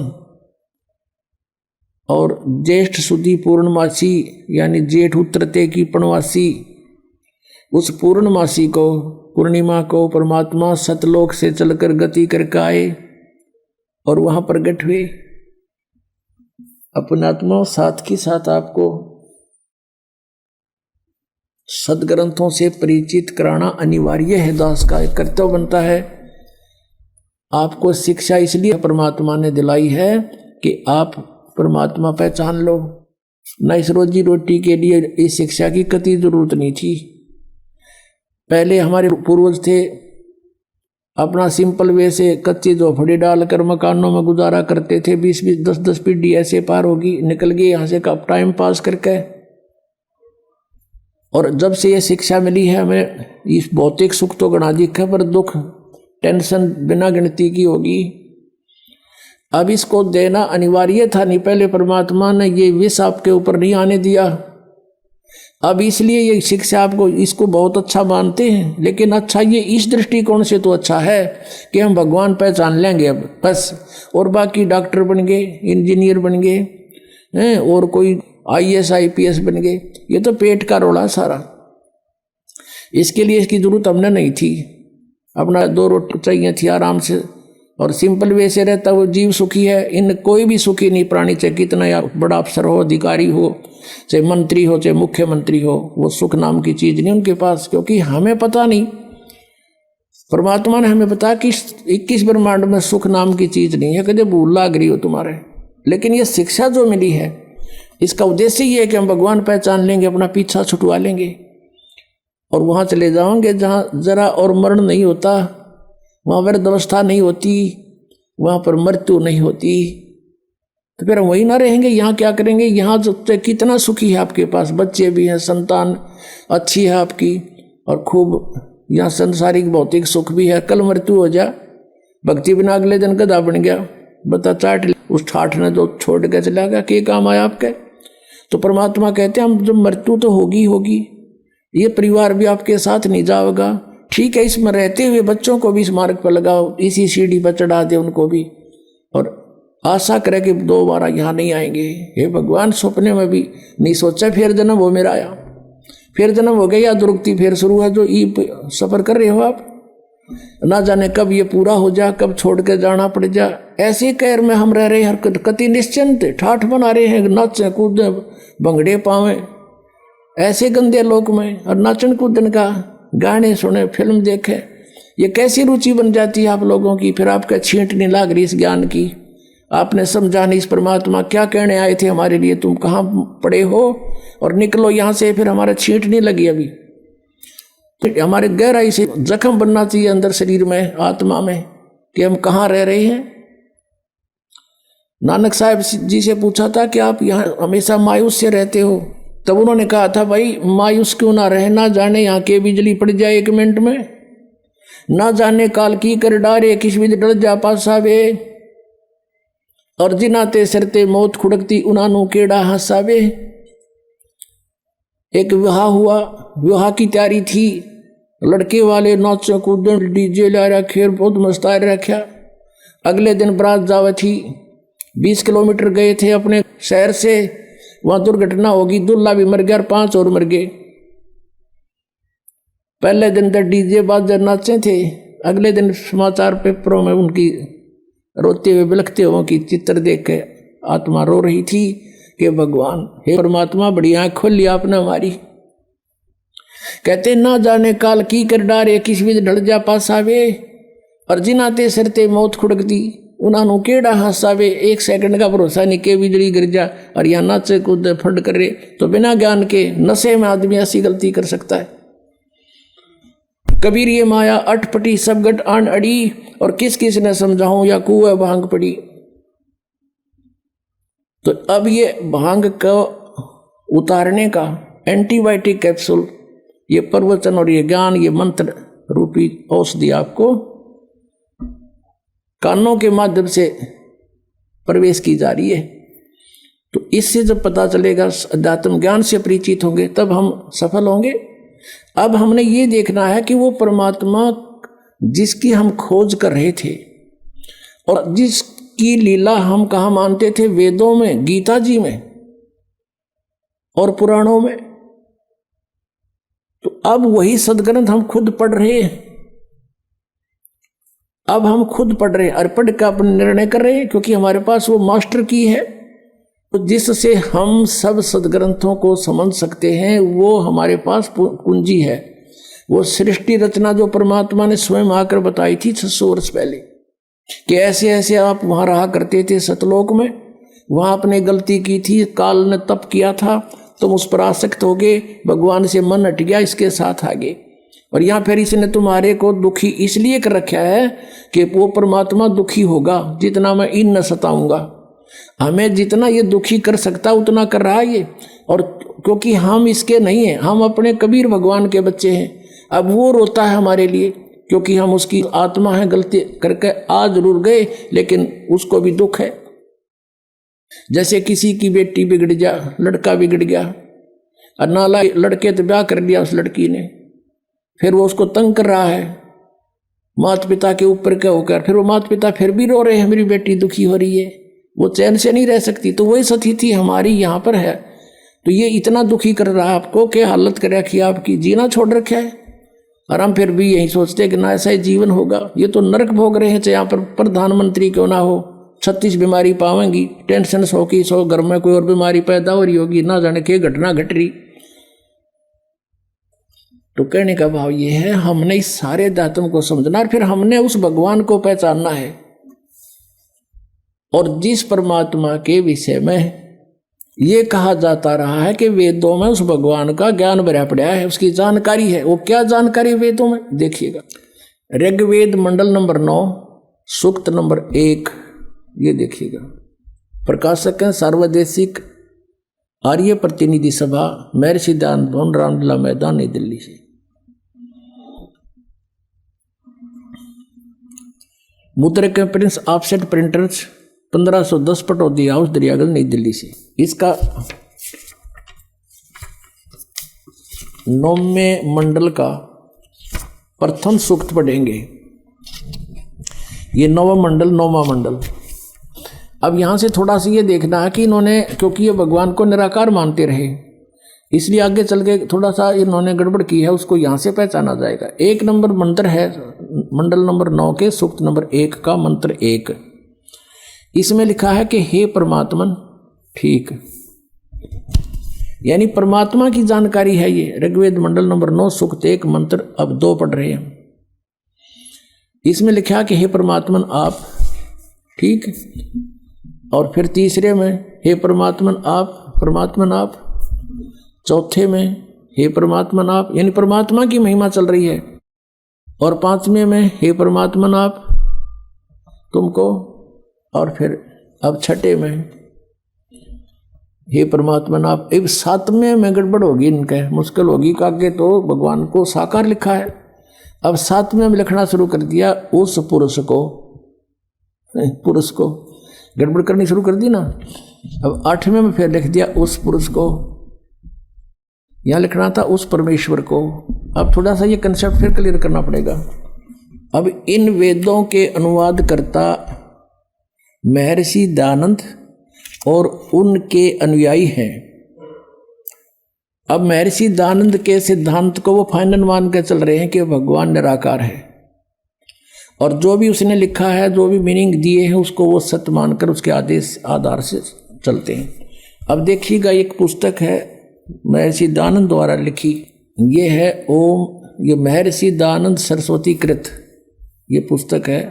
ऋग्वेद आदि भाष्य भूमिका ये पुस्तक का नाम है। और ये कहाँ से छपी है? सर्वदेशी कार्य प्रतिनिधि सभा, महर्षि दयानंद भवन, 3/5, आसफ अली रोड, दिल्ली 2 नई दिल्ली 2 से। ये देखिएगा, इसके ये सृष्टि विद्या विषय संक्षिप्त, ये एक विषय है इसका, ऋग्वेद आदि भाष्य भूमिका वही चल रही है। इसके पृष्ठ नंबर 125 पे इसने कंसेप्ट क्लियर कर दिया है। देखिएगा नीचे,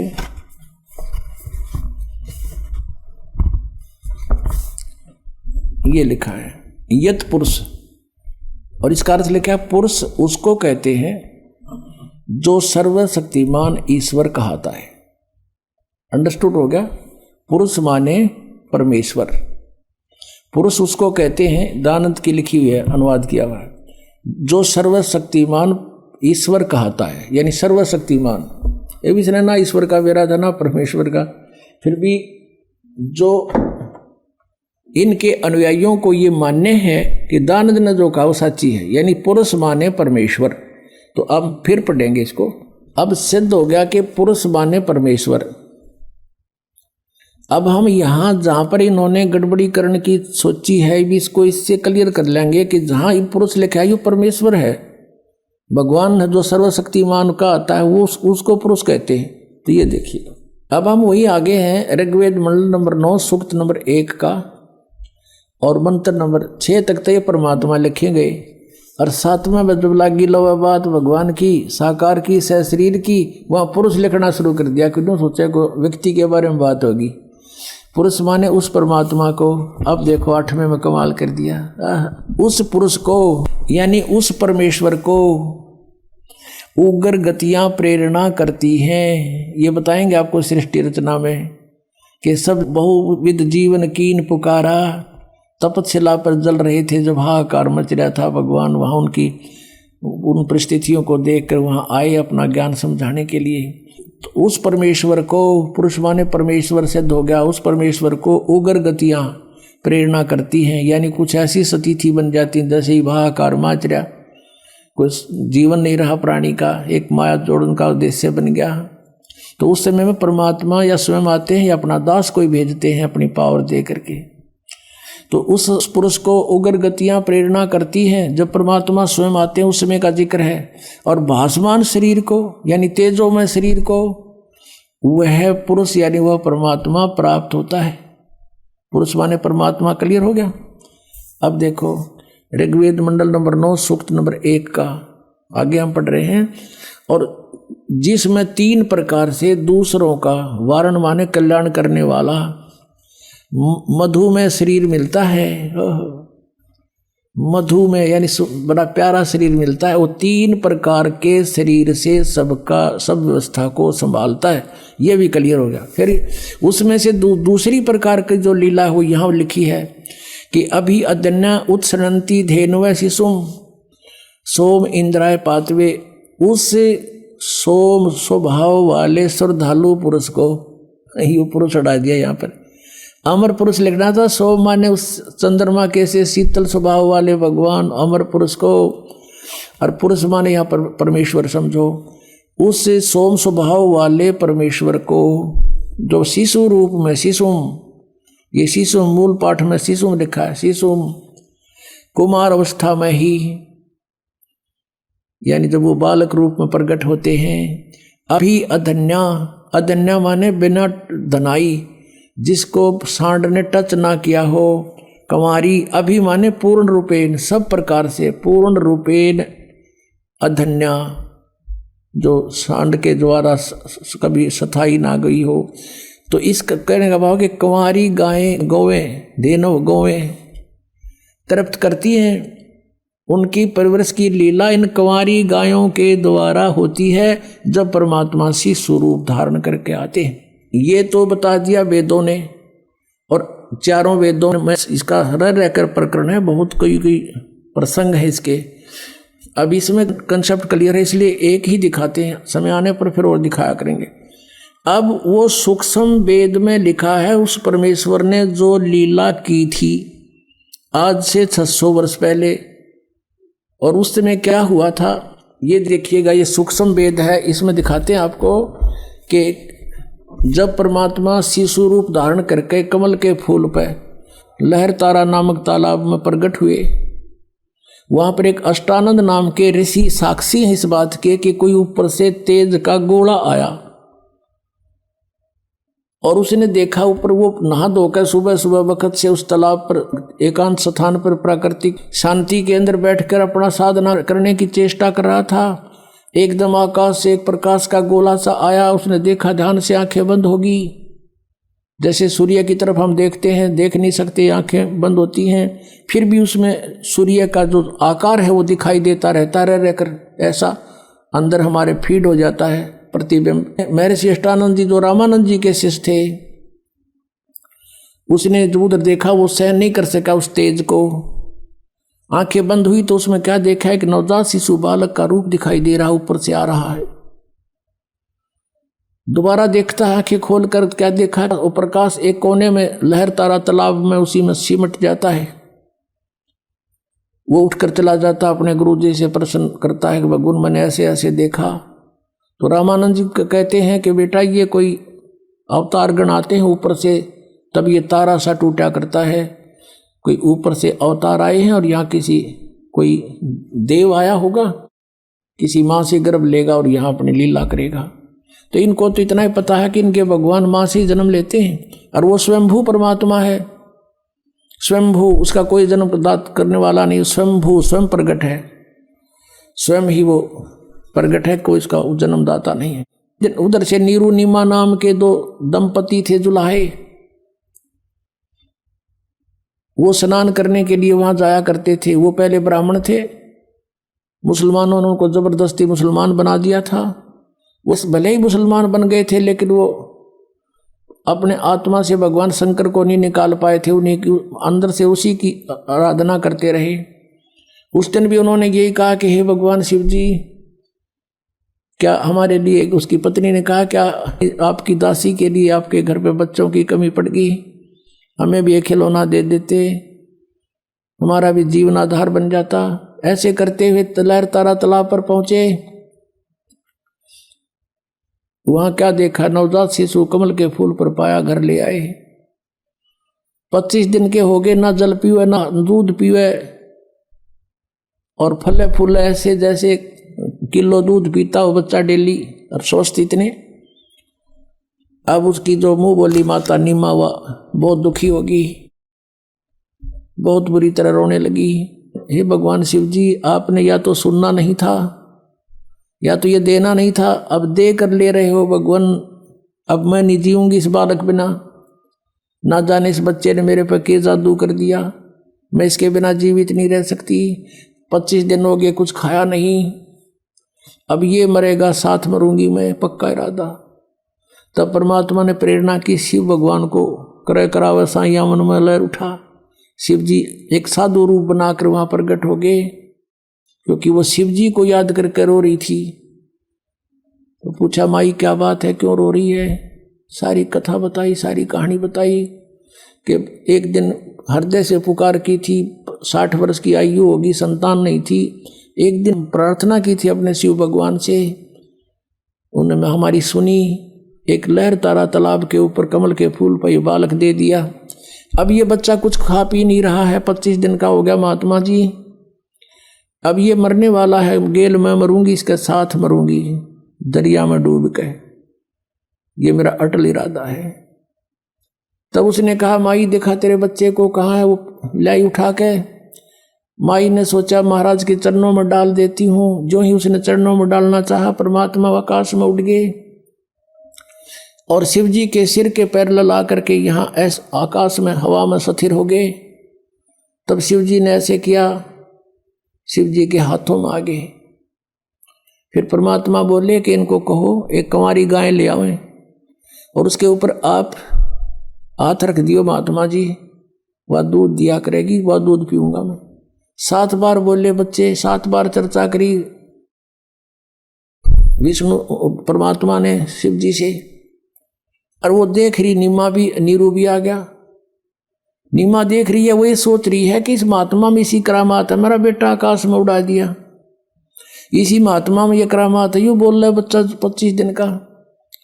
अब कहते हैं जगत का पेख ना पेखा, धनी का नाम ना लेखा। वो सारी करामात उस साधु की मान रही है।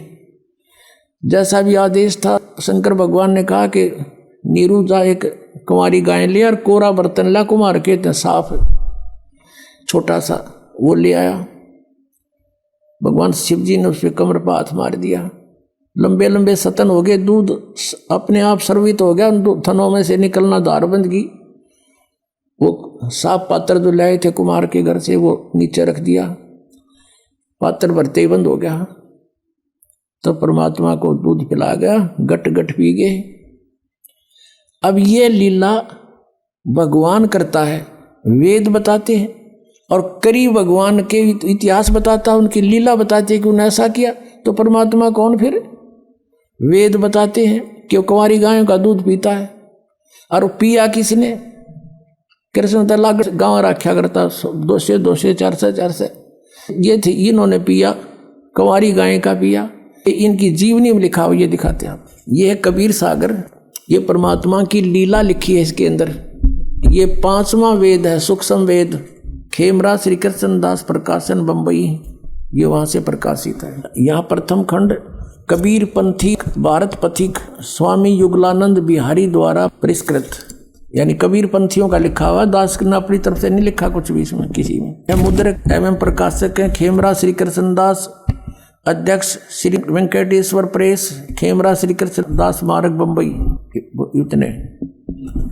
अब इस पे लिखा है ज्ञान सागर में, ये देखिएगा ज्ञान सागर के 74 पृष्ठ पे, ये 74 पृष्ठ है।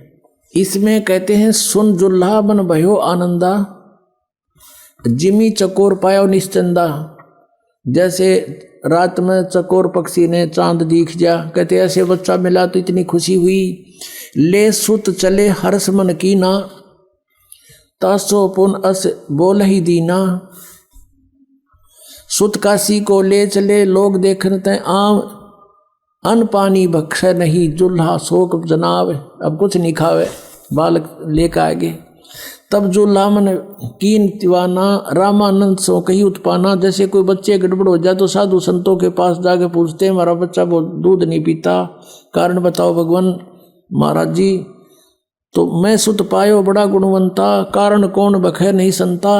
रामानंद से कहा कि महाराज जी, हमारे बेटा बच्चा कुछ खा पी नहीं रहा, एक बालक मिला है मुझे कमल के फूल पर। रामानंद ध्यान तब धारा जुल्हा सो तब वचन उचारा, पूर्व जन्म तुम ब्राह्मण जाति, हरि सेवा की नी भली बाती। कुछ तुम सेवा हरि की चूका था, तो भय जुल्ह का रूपा। प्रीति प्रभु गई तो लीना, ताते उद्यान में सुत तो दीना। तेरी प्रीति को सुनकर भगवान ने जंगल में तुझे पुत्र दिया। हे प्रभु जस कीन तस पायो, आर्त हो तो दर्शन आयो। अब नीरू कह रहा है कि मेरे साथ जो बनी सो बनी, परी बोर दुख हो गया। सो कहिए उपाय गुसाई, बालक अक्षु दावंत कुछ खाई। भूखा बेटा बच्चा कुछ खाओ, ऐसा व्यवस्था करो। रामानंद अस युक्ति उचारा, तुम सुत कोई ज्ञानी अवतारा। तुम्हारा पुत्र जो है कोई विद्वान पुरुष है। बछिया जाही बैल नहीं लागा, और सोले ठाड करो ते ही आगा। एक बछिया ले आओ जिसको बैल ना लग गया हो, यानी अनटच्ड कंवारी गाय बछिया ले आओ। और दूध चले ते ही थनते दूध धरो छिपाई, अक्षुतावंत जब होवे ता कहें देव खवाई। अब जुल्हा एक बछिया ले आवा, और चलो दूत कोई मरम न पावा। चलो दूत जुल्हा हरसाना, राख छिपाई काहू नहीं जाना। अब ये है ना चला दूत, ये दूत कौन था?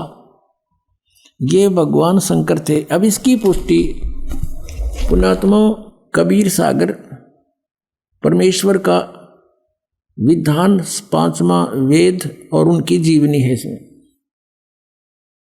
उस परमेश्वर ने आज की जो ये पिछली पीढ़ी की पहले जानकारी दी थी, और उसमें क्या कहा था? काल की और परमात्मा की तपस्या के ऊपर वार्ता हुई थी। तो काल ने कहा था कि 3 युगों में जीव कम ले जाना, और चौथा युग जब कलयुग आवे तब तब शरण जीव बहु जावे, और ऐसा वचन हर मोह दीजे तब गवन संसार ही कीजिए। तो परमात्मा से कहा था कि 3 युगों में जीव थोड़े ले जाना, भगवान आप आए हो यहाँ जीव लेने के लिए, और चौथे युग कलयुग में कितने ही ले जाना। तो परमात्मा ने कहा ठीक है तथास्तु। एक वचन और लिया था भगवान से कि परमात्मा जो आपका ज्ञान माने आपका, और मेरे ज्ञान पर आधारित रहे, नकली ज्ञान पर तो मेरा उसको ना ले जाना। परमात्मा बोले वो तो मेरा काम मगा को नहीं। तो जब सारी परमात्मा ने स्वीकृति दे दी, जब काल ने कहा था कि बेशक जा नीचे, तेरी कोई नहीं मानेगा, कलयुग में ऐसा कर दूंगा, नरे पंथ नरे मजहब बना दूंगा बहुत बहुत, और 12 नकली पंथ तेरे नाम ते, कबीर पंथ, सतलोक, सचखंड और अनेक पंथ में चलाऊं, इस जीवों को भरमाऊं, और देवल देव मंदिर पुजवाऊं, और या विद जीवों को भरमाऊं। जीव न माने कहा तुम्हारा, और बेशक जा तू ज्ञानी संसारा। फिर तुम्हारा जीव कहा नहीं मानेंगे। अब 12 पंथ चला दूंगा, कबीर कबीर पंथी ये नरे, ये सारे 12 पंथों में आते नकलियों में, और पंथ अनेक चलाऊं, ये राधा स्वामी पंथ, ये अनेक पंथा में आगे, ये सब काल प्रेरणा काल के चलाए हुए पंथ है। तो इन्हीं की थोड़ी सी यहाँ एक और कंसेप्ट क्लियर करते हैं कि जो इस कबीर सागर में कबीर पंथियों ने अज्ञानतावश कुछ कटिंग कर दी, कुछ मिलावट कर दी, अपने अनुसार थोड़ा बहुत इन्होंने गड़बड़ की है, लेकिन फिर भी ये सच्चाई को छुपा नहीं सके। इस मालिक को पता था कि 600 साल में कुछ गड़बड़ी काल करवा देगा, काल के दूत कबीरपंथी होंगे। फिर उसकी पूर्ति के लिए कहा था उसी समय कि जो बर्मा पंथ होगा ना गरीबदास जी वाला, उसमें मेरी उसके द्वारा, क्योंकि पंथ चलेगा परमात्मा का, जैसे पंथ चले थे वो तो चले थे उनके खास पुण्यात्मा थे, लेकिन उसमें आगे फिर काल के दूत घुसते चले गए। तो बर्मा पंथ जो गरीबदास जी का होगा उसमें मेरी महिमा की वाणी फिर से प्रकट होगी, और वो जो मिलावट कर दी गई है या कोई जिसका जिसी समझ में आई उसने काट कर अपने हिसाब से लिख ली, कुछ एक स्थानों पर, सारी नहीं, तो उसकी पूर्ति उस वाणी से होगी जो गरीबदास जी बोलेगा। और वो ऐसा ही है। पहले ये दिखाते हैं कि 12 पंथ कौन कौन से हैं। अब देखिएगा ये वही कबीर सागर है। ये देखिएगा कबीर वाणी, एक अध्याय है इसमें कबीर वाणी, और ये 136 पृष्ठ पे है ये। अब नीचे देखेगा 12 पंथ चलो सो भेद, यानी 12 पंथ काल फुरमाना, और भूले जीव न जाए ठिकाना है। इन 12 पंथों में काल का फुरमान, काल का आदेश, उसका ज्ञान भरा रहेगा। और इन 12 पंथों में जो नाम ले रखा है कबीर पंथों में, ये कभी ठिकाने नहीं जा सकते। ताते आगम कह हम राखा, वंश हमारा चूड़ामणि शाखा। यहाँ ठीक लिखा कि वंश हमारा चूड़ामणि शाखा। प्रथम जग में जागू बरमावे, और दूसरा सुरत गोपाल, तीसरा मूल निरंजन, चौथा टकसार पंथ, पांचवा बीजक पंथ, और छठा ये सतनामी पंथ, और सातवां ये जीवा पंथ, ये राम कबीर पंथ। इस तरह की 12 पंथ। अब यहाँ इन्होंने थोड़ी गड़बड़ कर दी, इन्होंने यहाँ चूड़ामणि लगा दिया, यहाँ चूड़ामणि को वंश से बाहर कर दिया। प्रथम ये लिखना था, ये प्रथम वंश है, ये प्रथम वंश चूड़ामणि और आगे शाखा। अब इसका यहाँ भेद चलेगा। ये है कबीर चरित्र बोध, और इसके ये 1870 पृष्ठ पे है, 1870 पे। यहाँ देखिएगा, कबीर साहब के पंथों का वृंतांत। नंबर 1 है नारायण दास का पंथ। यहाँ इन्होंने ये नारायण दास पंथ गलत लिख दिया, क्योंकि नारायण दास तो कति कबीर से विमुख, कबीर जी से विमुख था, उसने तो ये स्वीकार ही नहीं किया था। यहाँ लिखना था प्रथम चूड़ामणि का पंथ, और दूसरा याज्ञोदास, तीसरा सूरत गोपाल, चौथा मूल निरंजन, पांचवा टकसारी पंथ, और छठा भगवान दास का पंथ, सतनामी सातवां, आठवां कमाली पंथ, ये कमाल का पंथ, कमालिये, ये कमालिये लिखना था। राम कबीर पंथ 9वां, परमधाम की वाणी 10वां, और 11वां जीवा पंथ, और 12वां गरीबदास पंथ। ये गरीबदास छुड़ानी वाले, उनका 12वां पंथ है ये। अब यहाँ क्लियर लिखा है, और आगे देखो इनकी वाणी में फिर कैसे लिखा है। अब इससे ये समझ में आओगी ये कहाँ बोले हैं। अब हम आ जाते हैं कबीर वाणी बोध सागर। कबीर वाणी 136 पृष्ठ पे है। 12 पंथ चलो सो भेद। अब 12 पंथ काल फुरमाना, भूले जीव न जाए ठिकाना। ये कबीर परमेश्वर की वाणी है। और ताते आगम कह हम व्याख्या, हमने भविष्य की बात बता दी तेरे को धर्मदास। और वंश हमारा, ये प्रथम लिखना था, प्रथम हमारा चूड़ामणि शाखा, ये चूड़ामणि है प्रथम शाखा हमारी। यह उन्होंने वहाँ प्रथम लिख दिया, इन्होंने जग्गू लिख दिया दूसरा, ये प्रथम ये लिख होना चाहिए था, प्रथम ने जग्गू लिख दिया, जबकि यहाँ लिखना चाहिए था प्रथम, ये चूड़ामणि को प्रथम लिखना चाहिए था जब पूरे होंगे 12। फिर भी हम इनकी जो अज्ञानता इन्होंने की है स्पष्ट है। ताते आगम कह हम राख्या, वंश हमारा चूड़ामणि शाखा, ये प्रथम समझो। अब प्रथम जागू, जैसे आपने देखा था यहाँ पर, क्योंकि ये पैरेलल चलेगा, जब समझ में आओगी, बहुत उलझावा है। प्रथम नारायण दास लिखा है ना, यहाँ लिखना था ये चूड़ामणि, और दूसरा जागू दास जागू, और तीसरा सूरत गोपाल, चौथा मूल निरंजन, टकसार का पंथ। अब ये याद रह जाएंगे आपके, दोबारा फिर दिखाऊंगा यहाँ पर। अब हम कबीर वाणी कबीर बोध सागर में आगे 136 पृष्ठ पे। ये प्रथम जागू लिख दिया इन्होंने, ये दूसरा जागू होना चाहिए था, और तीसरा सूरत गोपाल, मूल निरंजन की वही नो के नो, वहाँ क्लियर लिखा हुआ टकसार का भेद, ये बीजक पंथ, जीवा का पंथ बोले इसने।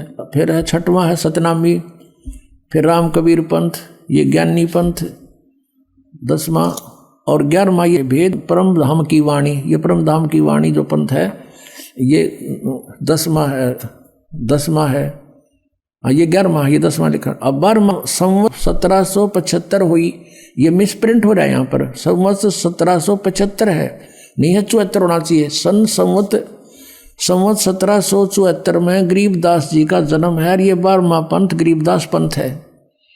संवत 1774 और सन 1717 में गरीबदास जी का जन्म हुआ था। और ता दिन प्रेम प्रगटे जग सोई, यानी गरीबदास जी के बाद कबीर साहब की फिर से महिमा हुई थोड़ी थोड़ी। आगे देखा, आज्ञा रहे ब्रह्म बोध लावे, कोली चमार सब के घर खावे, साख हमारी लेस जीव समझावे, असंख्यों जन्म ठोर नहीं पावे। ये 12वें पंथ प्रगट है वाणी, ये 12वें पंथ के विषय में बता रहे हैं कि मेरी महिमा की वाणी प्रगट फेर होएगी।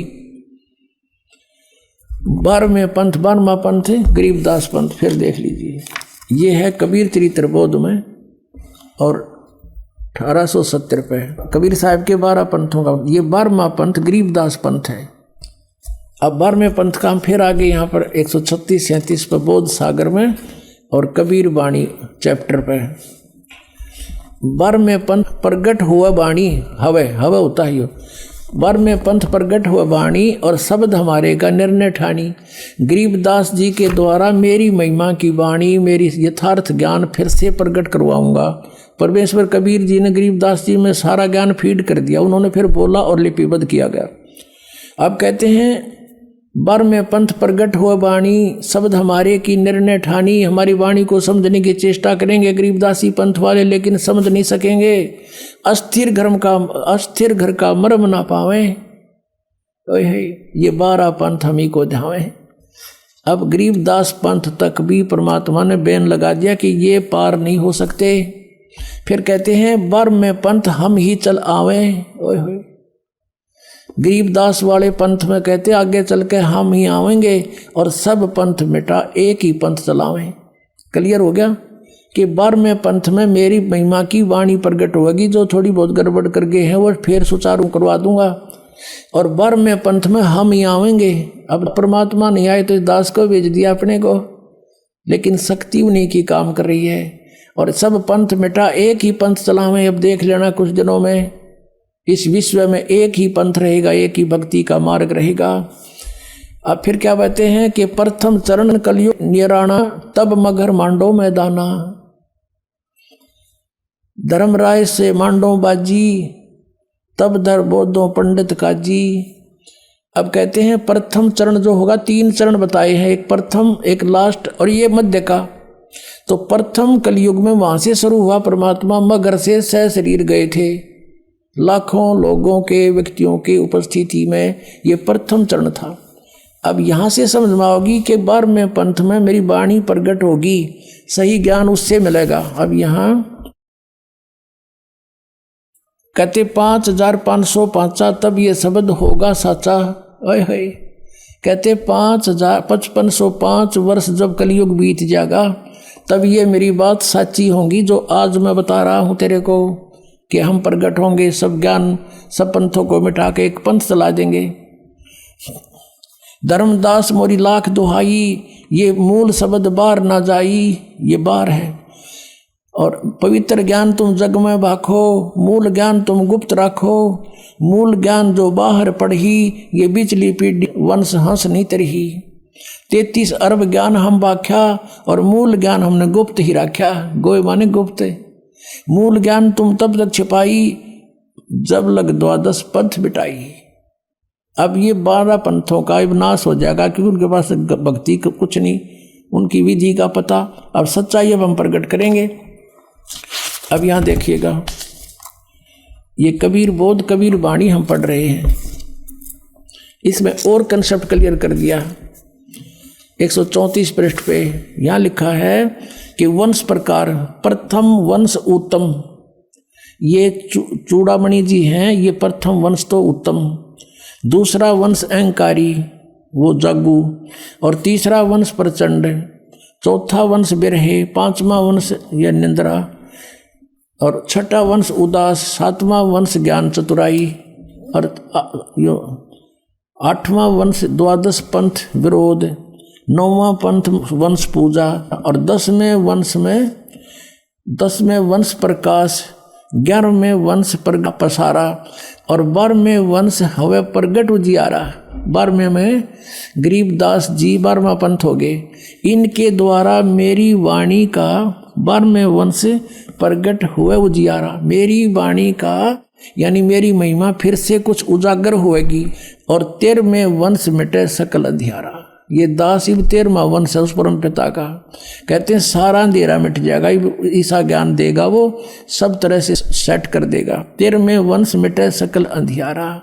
एती दगा काल की समाई, तत्बिंदु की टेक रह जाई। ये काल का इतनी दगा होगी, फिर भी तत्व ज्ञान कहीं ना कहीं सदगतों में छुपा ही रह जाएगा। अब आपको जिसलिए सारा कुछ प्रकरण दिया है, जैसे आप जी ने ऋग्वेद मंडल नंबर 9 सूक्त नंबर 1 मंत्र 8-9 में स्पष्ट देख लिया कि उस परमेश्वर को उग्र गतियां प्रेरणा करती हैं और वो परमात्मा एक सुंदर शरीर को प्राप्त होता, भासमान शरीर को, और उसके 3 प्रकार का शरीर होता है, और जब उन 3 प्रकार के शरीरों में जो लीला करता है उनमें से एक में शिशु रूप धारण करके आता है, तब कुंवारी गाय से दूध पीता है। अब जैसा कबीर सागर में लिखा था तो वहाँ इसमें करेक्शन करने वालों ने उन्होंने सोचा कि रामानंद से ही जोड़ दिया कि उसने न्यू बता दी तुम कुंवारी गाय का दूध पिएगा, और आगे लिखा वो दूध, वो फिर दूध चला गया, वो दूध का प्रकरण काट दिया इन्होंने। फिर भी मालिक की दया से वो 2 पंक्ति रहेगी। अब गरीबदास जी ने वो निर्णय किया है, क्या, अब पढ़ के सुनाते हैं आपको। अब परमात्मा ने जो बताया कि मेरी वाणी प्रकट होएगी 12वें पंथ में, गरीबदास वाले पंथ में, लेकिन गरीबदास जी की वाणी को भी गरीबदास के पंथ वाले, उससे पहले वाले कोई नहीं समझ सकेगा। ये मेरी वाणी का निर्णय करने की चेष्टा करेंगे पर इनको ज्ञान नहीं होगा, और ये 12 पंथ हम ही को जावें, अस्थिर घर का मरम नहीं पावे, असंख्य जन्म ये ठोर नहीं पावे। अब इस दास के साथ क्या हुआ कि हम छुड़ानी जाते थे, जहाँ गरीबदास, आदरणीय गरीबदास साहिब जी का जन्म हुआ था, जहाँ परमात्मा कबीर देव जी उनको जंगल में आकर मिले थे, हमारे पूज्य गुरुदेव जी वहाँ जाते थे। एक लिंक जोड़ना था, पहले लिखा हुआ था, इसलिए गुरु जी के सतलोक जाने के बाद हमारा वहाँ पर बहुत विरोध हो गया, क्योंकि हम सच्चाई बतावें, वो अनुवाद गलत करें गरीबदास जी की वाणी का, तो हमारा उनका पार नहीं पड़ी, हमने अलग से आश्रम सेट करना पड़ा। फिर वो इतने विरोधी हो गए कि हमारे साथ हमारी बताने कितनी उन्होंने अफवाहें फैलानी शुरू कर दी, वो गुंडा है, बदमाश है, झूठा है, न्यू है, तो वो कांड करवा दिया करो था कुछ ये, और दूसरे पंथी लाग लिया, आर्य समाज वाले जो उनकी पोल खोल दी, दास ने सच्चाई बता गए, तो सब ने मिलकर ये पंगा पा दिया। लेकिन भगवान का साथ जिसके साथ है उसका कोई कुछ नहीं बिगाड़ सकता। पहले से 1000 गुना आगे बढ़ गया हमारा पंथ, पूरे विश्व में चला गया परमात्मा का ज्ञान, क्योंकि ये परमात्मा का चलाया हुआ है। और इसमें जो बाधा करता है भगवान के मार्ग में, वो तो अंधा गधा है। हिरण्यकशिपु अंधा गधा था, छाती तोड़वा के मान्या, कहते हरना कुछ छाती तोड़वाई और ब्राह्मण बाणा कर्म कसाई, आचार्य को आवर जुल्म इसे करें, तो वो कहते हैं इसे ये पापी कहते हैं हरना कुछ छाती तोड़वाई और ब्राह्मण बाणा और कर्म कसाई, वो तो भगत को आवे और कर्म अपने बेटे ने भी मारे अभिमान के बस। तो कहने का भाव ये है कि ये आचार्य को आवे और गुरु और अपने शिष्यन पर उम्मीद करें, झूठ बोला झूठ बोला, हम तो प्रमाण दिखाते हैं, और जो तुमने लिखा है वो रूबरू कराते हैं, पता झूठ कहाँ बोल दी मैंने, मत लिखा हुआ दिखाता हूँ, आपके गुरु ने ये लिख रखा है और वेद ये बता रहे हैं, बता झूठ कब बोल गया मन, तो फुर्सत है कोई ना झूठ बोलने की, टाइम है कोई नहीं, कोई सारी ये साची दरी भगवान ने लिख रखी। अब गरीबदास जी की वाणी में पारक का अंग है, एक चैप्टर है पारक का अंग, उसमें बहुत निर्णायक ज्ञान दिया है। क्या लिखा है, शिव उतरे शिवपुरी से अवगत बदन विनोदी, मैं के कमल खुशी बहे लिया ईस को गोद। शिव उतरे शिवपुरी से अवगत बदन विनोद, और महक के कमल खुशी बहे और लिया ईस को गोद। नजर नजर से मिल गई किया ईस परिणाम। अब गरीबदास जी ने पूर्ति की है, जो वो दूध आ गया, दूध चला गया, फिर खुश हुआ, यो बकवाद कर रखी, कुछ मिलावट और कुछ कटिंग पटिंग करके उन्होंने सोचा कि ऐसा कौन हो गया, ये हो गया।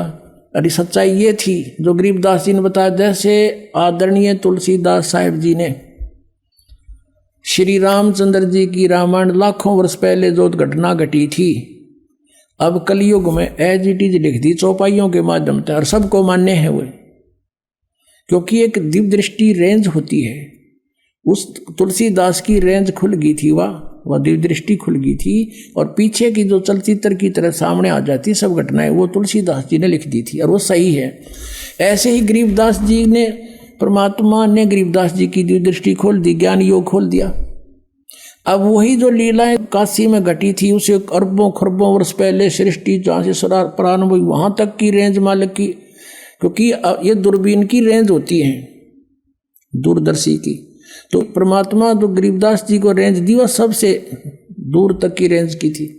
तो गरीबदास जी ने जो भी वार्ता हुई वो चलचित्र की तरह देखकर जब बोली ये वाणी, क्या लिखा है, शिव उतरे शिवपुरी से अवगत बदन विनोद, मैं के कमल खुशी भये लिया ईस को गोदे।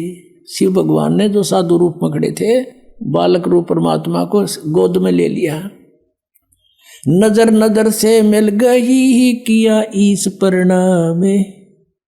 जब दोनों शक्तियों की आपस में नजर मिली तो उसने परमात्मा को प्रणाम किया शिव जी ने, और क्या कहा, धन मोमन धन पूरे ना ये धन काशी नी काम। कि ऐसे महापुरुष आए।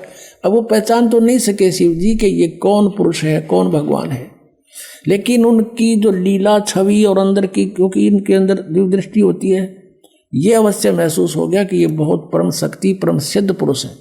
इन ब्रह्मा विष्णु महेश से तो बहुत अन्य और भी सिद्ध से अलग अलग वैरायटी की शक्तियाँ होती हैं, इनसे तो अलग और भी अच्छे संत साधु होते हैं। तो इन्होंने सोचा कि कोई और परम शक्ति है जिसको हम भी नहीं जानते, वहाँ से कोई अवतार आया है। तो इस जान करके उन्होंने भगवान शिव ने भी प्रणाम किया। 7 बार चर्चा करी ये बोले बालक बेने, शिव को कर मस्तक धैर्या ल्या मोमन एक धैनु। अब 7 बार कबीर साहिब की बालक रूप में, नवजात शिशु रूप में, और शिव जी भगवान साधु रूप में खड़े। 7 बार बातचीत हुई, और वो खड़ी खड़ा देख रहे दोनों पति पत्नी। वो सोच रहे साधु में इतनी करामात है कि मेरा बेटा बुलवा दिया, अवश्य ये मेरे बच्चे को दूध भी पिलाएगा। फिर शिव ने कहा उस सिर पे आदर कर मोमिन को कि धन भाग है तुम्हारे। मोमिन माने मुसलमान। नीरू को कहा कि जाओ, धन भाग है तुम्हारे घर पे ऐसे बच्चा आया है, तो परम शक्ति है, और इस काशी का भी धन भाग है जहां पर ऐसे संत प्रगट हुए हैं। 7 बार चर्चा करी बोले बालक बेने, शिव को कर मस्तक धैर्या ल्या मोमन एक धेनु ल्या धैन। और अनव्यावर को दूहत है दूध दिया तत्काल। कुंवारी को, बिना ब्याई को कुंवारी को दूहत है दूध दिया तत्काल। पीवे बालक ब्रह्म गति ही ता शिव भये दयाल। अब यहां भी शब्द लिख दिया कि कुंवारी गाय का दूध पिया उस बालक ने, और उन परमात्मा की उस सूक्ष्म वेद में लीला में भी लिखा है कि जाके संग बैल नहीं लागा, कि एक गाय ला जिसके संग बैल नहीं लागा, यानी कति अनटच। और वेद बताते हैं, ऋग्वेद मंडल नंबर 9 सूक्त नंबर 1 मंत्र नंबर 8-9 में स्पष्ट किया है कि वो परमात्मा जब आते हैं एक सुंदर रूप धारण करते हैं तेजों में। 3 सती थी उनका रूप है, उनमें से एक सती थी जो शिशु रूप में प्रकट होते हैं। उस समय वो बालक रूप में प्रकट परमात्मा की परवरिश की लीला कुंवारी गाय से होती है। आज तक इतिहास सुना दो किसी भी भगवान का ऐसी लीला हुई हो जो वेद में लिख रखा है। जिन्होंने भगवान को देखा उन महापुरुषों ने अपनी एफिडेविट दे रखे हैं। हम सुल्तानी नानक तारे दादू को उपदेश दिया, जात दुलाहा भेद न पाया, ये काशी माहे कबीर हुआ। बोलो सदगुरुदेव की जय हो।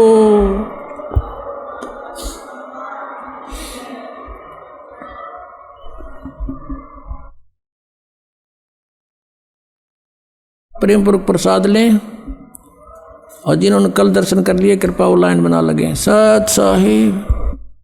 आइए अब हम उन श्रद्धालुओं के अनुभव जानते हैं जो जगत गुरु तत्वदर्शी संत रामपाल जी महाराज जी से दीक्षा प्राप्त कर चुके हैं तथा उनके द्वारा बताए गए भक्ति मार्ग पर चल रहे हैं। नमस्कार सर। नमस्कार सर जी। क्या नाम है आपका? सुरेंद्र सिंह मेहरा नाम है सर। सुरेंद्र जी आप कहाँ से हैं? सर मैं उत्तराखंड के जिला नैनीताल से हूँ सर। सुरेंद्र जी, संत रामपाल जी महाराज से नाम दीक्षा आपने कब ली? सर 30 मई 2020 में मैंने नाम दीक्षा ली। सुरेंद्र जी, आपने क्या क्या भक्ति साधनाएं की हैं अभी तक? सर मैं बजरंगबली जी की भक्ति करता था और ब्रह्मा विष्णु महेश इन तीनों की भक्ति किया करता था, लेकिन उनसे कोई लाभ नहीं होता था। उसके बाद में फिर मैं धीरे धीरे एक बार फिर नास्तिक बनने लग गया। जब हमें फ़ायदा ही नहीं हो रहा तो हम इनकी भक्ति करके करें क्या, फ़ायदा क्या। तो मैं जब भी कहीं किसी भी मंदिर पे जाता, वहाँ पे पूजा पाठ करता, कोई फ़ायदा नहीं होता था। तो फिर क्या कारण बना कि आप संत रामपाल जी महाराज जी की शरण में आए? भगत जी, ऐसा हुआ, मैं मर्चेंट नेवी में इंजीनियरिंग पद पे छोटी से रैंक पे हूँ। तो सर वहाँ पे एक बार क्या हुआ, मेरे को हमारे वहाँ पे इंटरव्यू परीक्षाएं होती रहती हैं। तो उस परीक्षा में उसी दौरान तो मैं एक परीक्षा में ऐसा था 100 में से 100 नंबर लाने होते, उसमें से मैं 96 नंबर लेके आ गया था, वो 4 नंबर मैं नहीं ला पा रहा था। उसके लिए मैं पिछले 15-20 दिन से परेशान था, जिसमें मैं रात दिन परेशान था उस चीज़ के लिए कि यार कैसे करूँ, क्या करूँ। तो इसी बीच में मेरे पास लंच का टाइम था, उसमें आधे घंटे से ज़्यादा का टाइम था। तो उसमें देखा मैंने एक बच्चा इंटरव्यू दे रहा है, संत रामपाल जी महाराज जी के गुणगान गा रहा था। वो बता रहा था कि संत रामपाल जी महाराज जी से नाम दीक्षा लेने के बाद मेरे को ये फ़ायदा हुआ।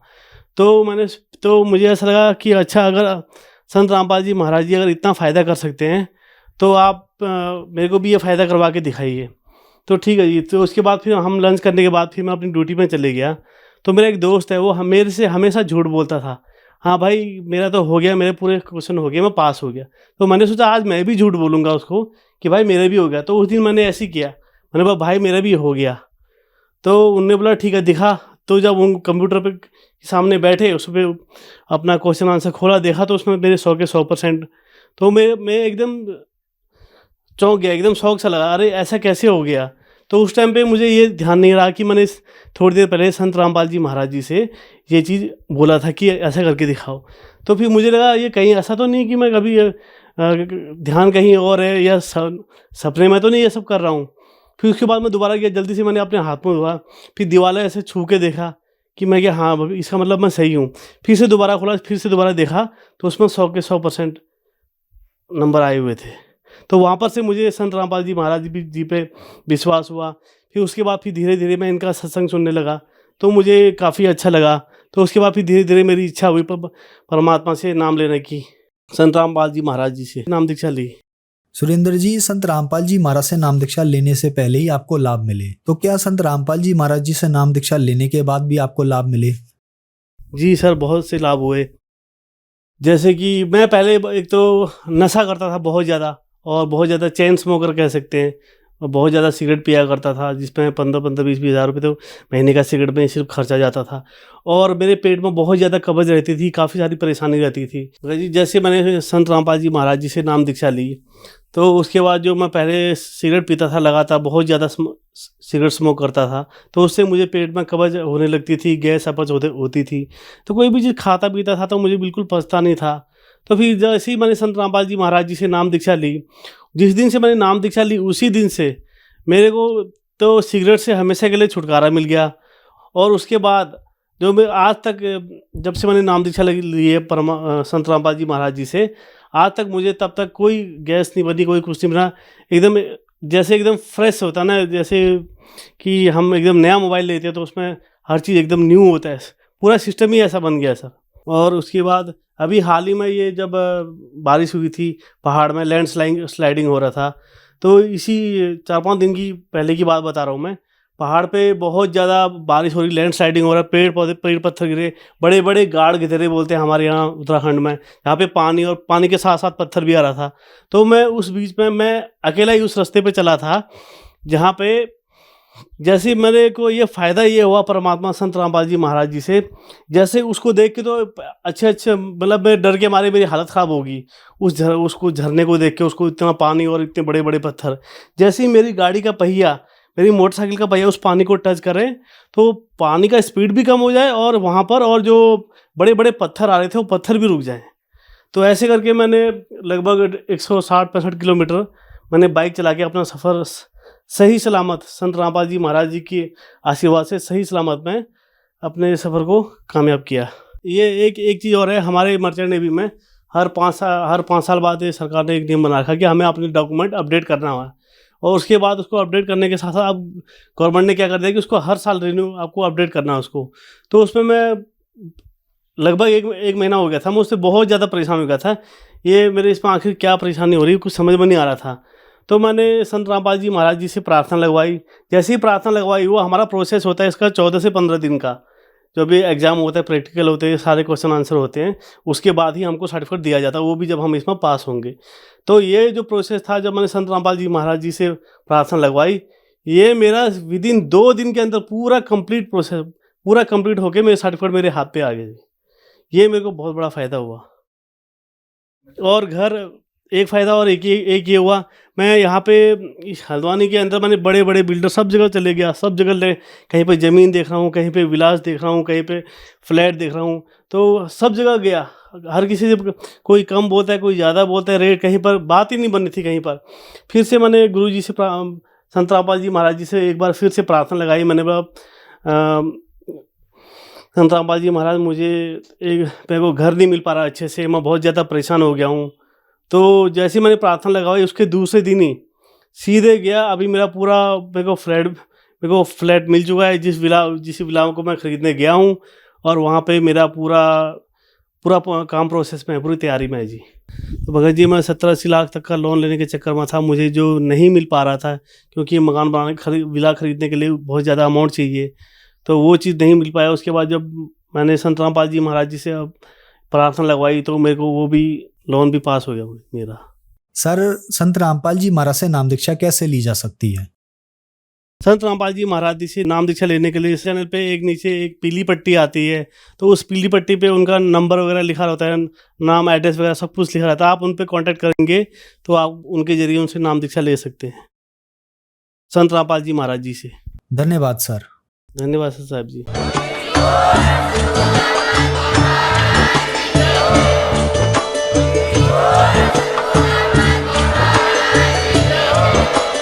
आप सुन रहे थे जगत गुरु तत्वदर्शी संत रामपाल जी महाराज जी के मंगल प्रवचन। अधिक जानकारी के लिए विजिट कीजिए हमारी वेबसाइट www.jagatgururampalji.org। संत रामपाल जी महाराज जी के शुभ आशीर्वाद से पूरे विश्व भर में 500 से भी ज्यादा नाम दीक्षा केंद्र हैं, जिन पर संत रामपाल जी महाराज जी द्वारा ऑनलाइन निशुल्क नाम दीक्षा दी जा रही है। अपने नजदीकी नाम दीक्षा केंद्र का पता करने के लिए संपर्क करें 8222880541।